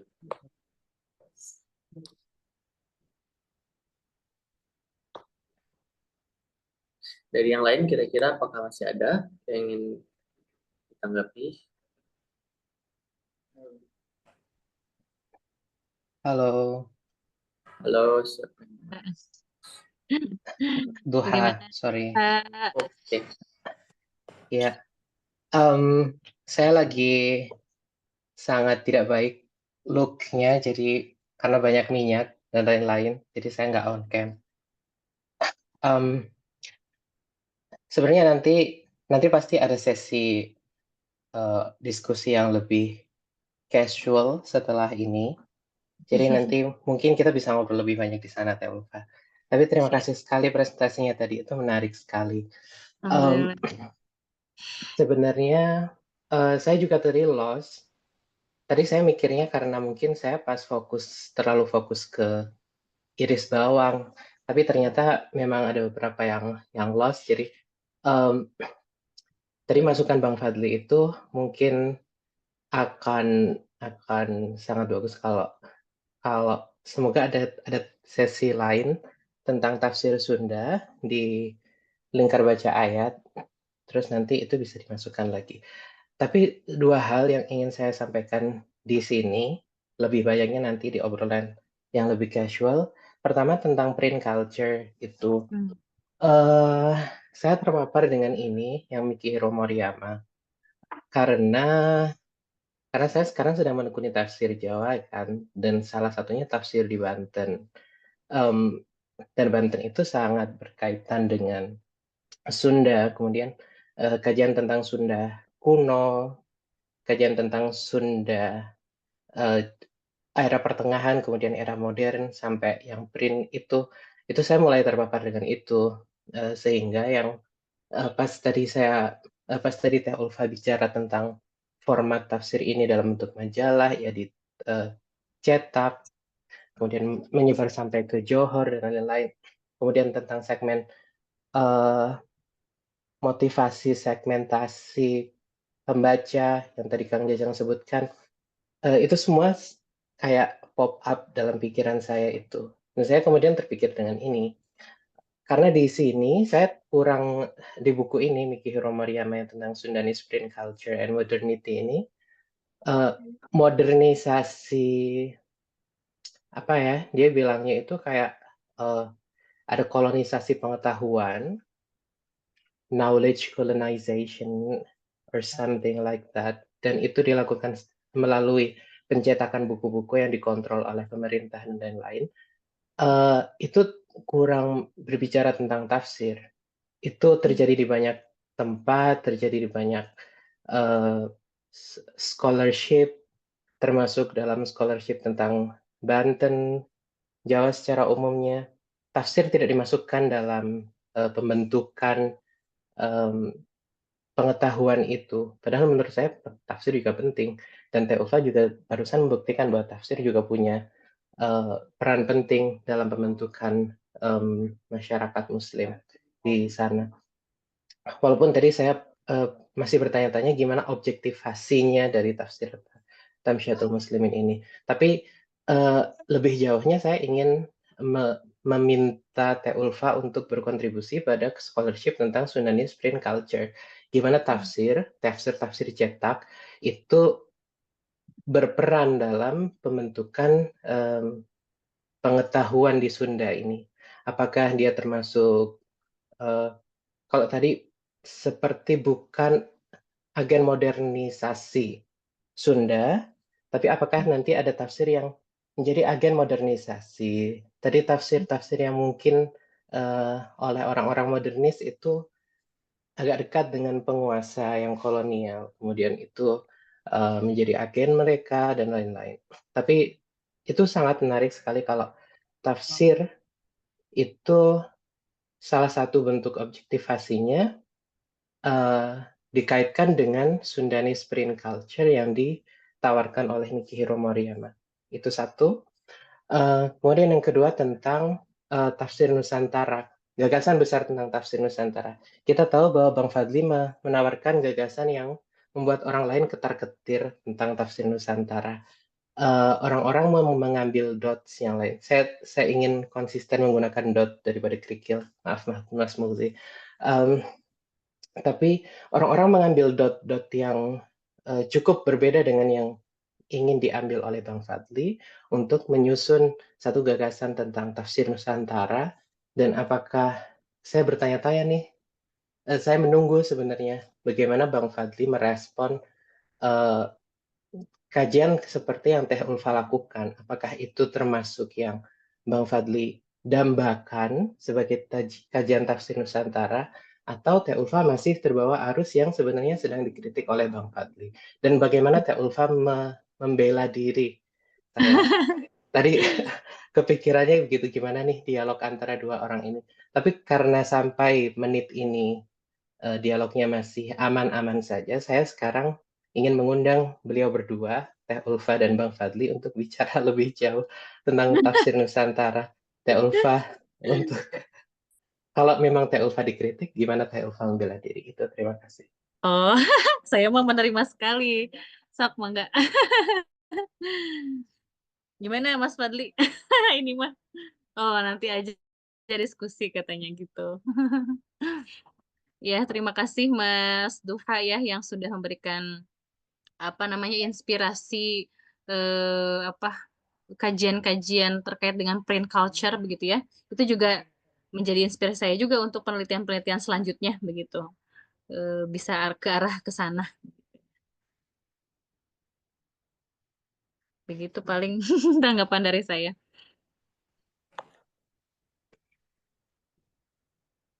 Siap. Kira-kira dari yang lain masih ada. Kalau di jadwal kita itu sampai 21.30, saya ada 6 menit lagi.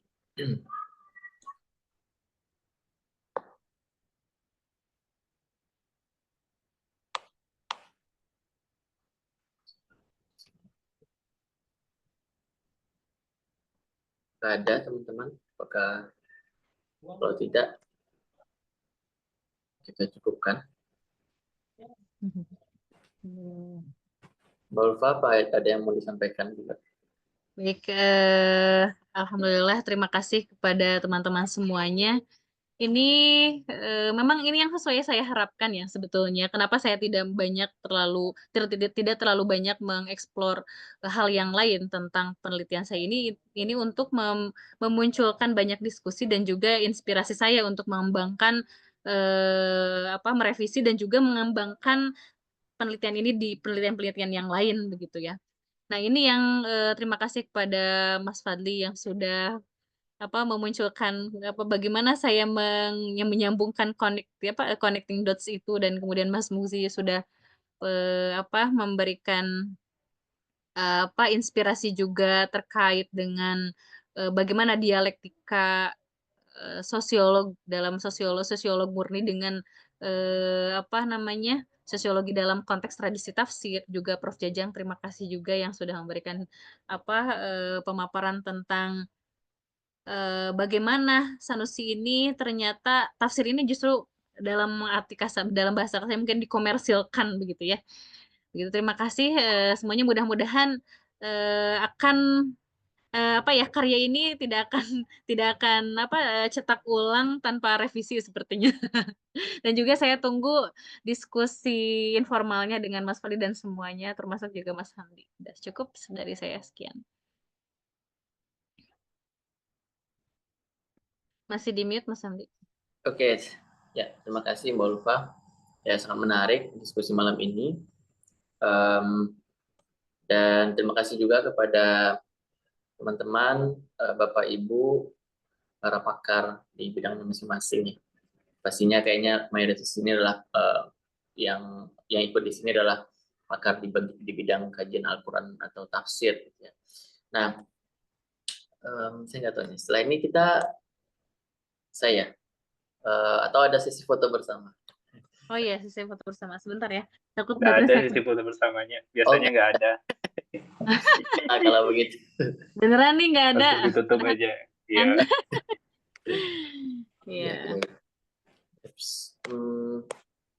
Iya. Ya mungkin itu. Terima kasih teman-teman semuanya atas kehadirannya. Banyak sekali ilmu yang kita dapatkan di sini dan banyak sekali insights yang kita bisa munculkan, dan mudah-mudahan untuk Mbak Ulfa nanti mungkin banyak dari insight itu atau masukan itu bisa bisa berkontribusi lah untuk pengembangan penelitiannya ke depan. Oke. Kita tutup ya untuk diskusi malam ini. Terima kasih banyak atas partisipasinya. Ya, sebagai moderator, mohon maaf atas segala kesalahan. Assalamualaikum warahmatullahi wabarakatuh. Waalaikumsalam warahmatullahi wabarakatuh. Terima kasih Mas Hamdi semuanya. Terima kasih Mbak Ulfa. Terima kasih. Iya. Jadi yang dimaksud duha tadi, biasanya setelah moderator Assalamualaikum itu, Zoom-nya nggak langsung ditutup bagi yang masih pengen bergabung gitu biasanya. Oh gitu. Kadang-kadang bisa lama, bisa sebentar, tergantung. Oh iya. Tergantung seseru apa diskusinya. Ini kayaknya Gimana masih Mbak Ulia? direkam deh. Iya, masalahnya itunya namanya adminnya udah keluar, nanti minta tolong aja sama Mbak Vivi motong buat itu ketika mau diupload di YouTube. Tapi kita jadi nggak lepas dong kalau masih direkam. Masih takut bocor. Takut terciduk. Halo Teh. Pak Jajang tadi udah keluar ya. Sebentar saya udah keluar. Ya. Mari Mbak Ulia, kita mulai nih pembantaian. Jangan dong. Bang Fadli itu yang suka membantai sih sebenarnya. Saya kalau dibantai juga nggak apa-apa, soalnya saya sangat menerima masukan-masukan. Tadi karena udah diprovokasi duha ya. Gimana tuh? Jadi kalau pandangan saya, studi tentang tafsir Indonesia yang berkembang saat ini itu lebih cocok kalau kita sebut itu sebagai studi pemikiran gitu. Jadi kan. Jadi frame kita sebenarnya pemikiran siapa tentang apa.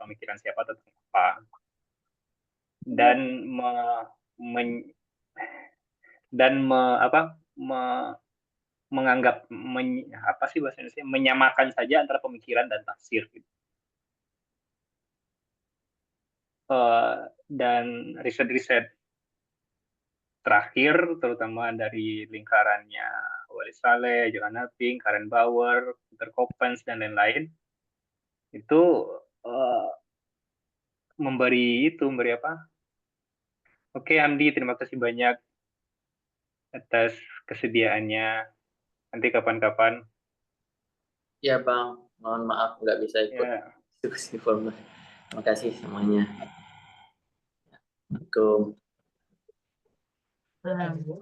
Ini masih saya jadi admin, harus dipindah dulu nggak, Bang? Atau kali? Kayaknya enggak kan? Atau bisa di stop record nggak kalau Hamdi admin? Yang record bukan saya sih. Di sini ada tulisan assign and leave. Berarti assign and leave itu Iya, sign aja salah satu. oke. Ke Bang Fadli aja ya. Oke. Ya, kalau ada kesalahan teknis nanti Bang Fadli. Oh, ini bisa di stop nih recordingnya.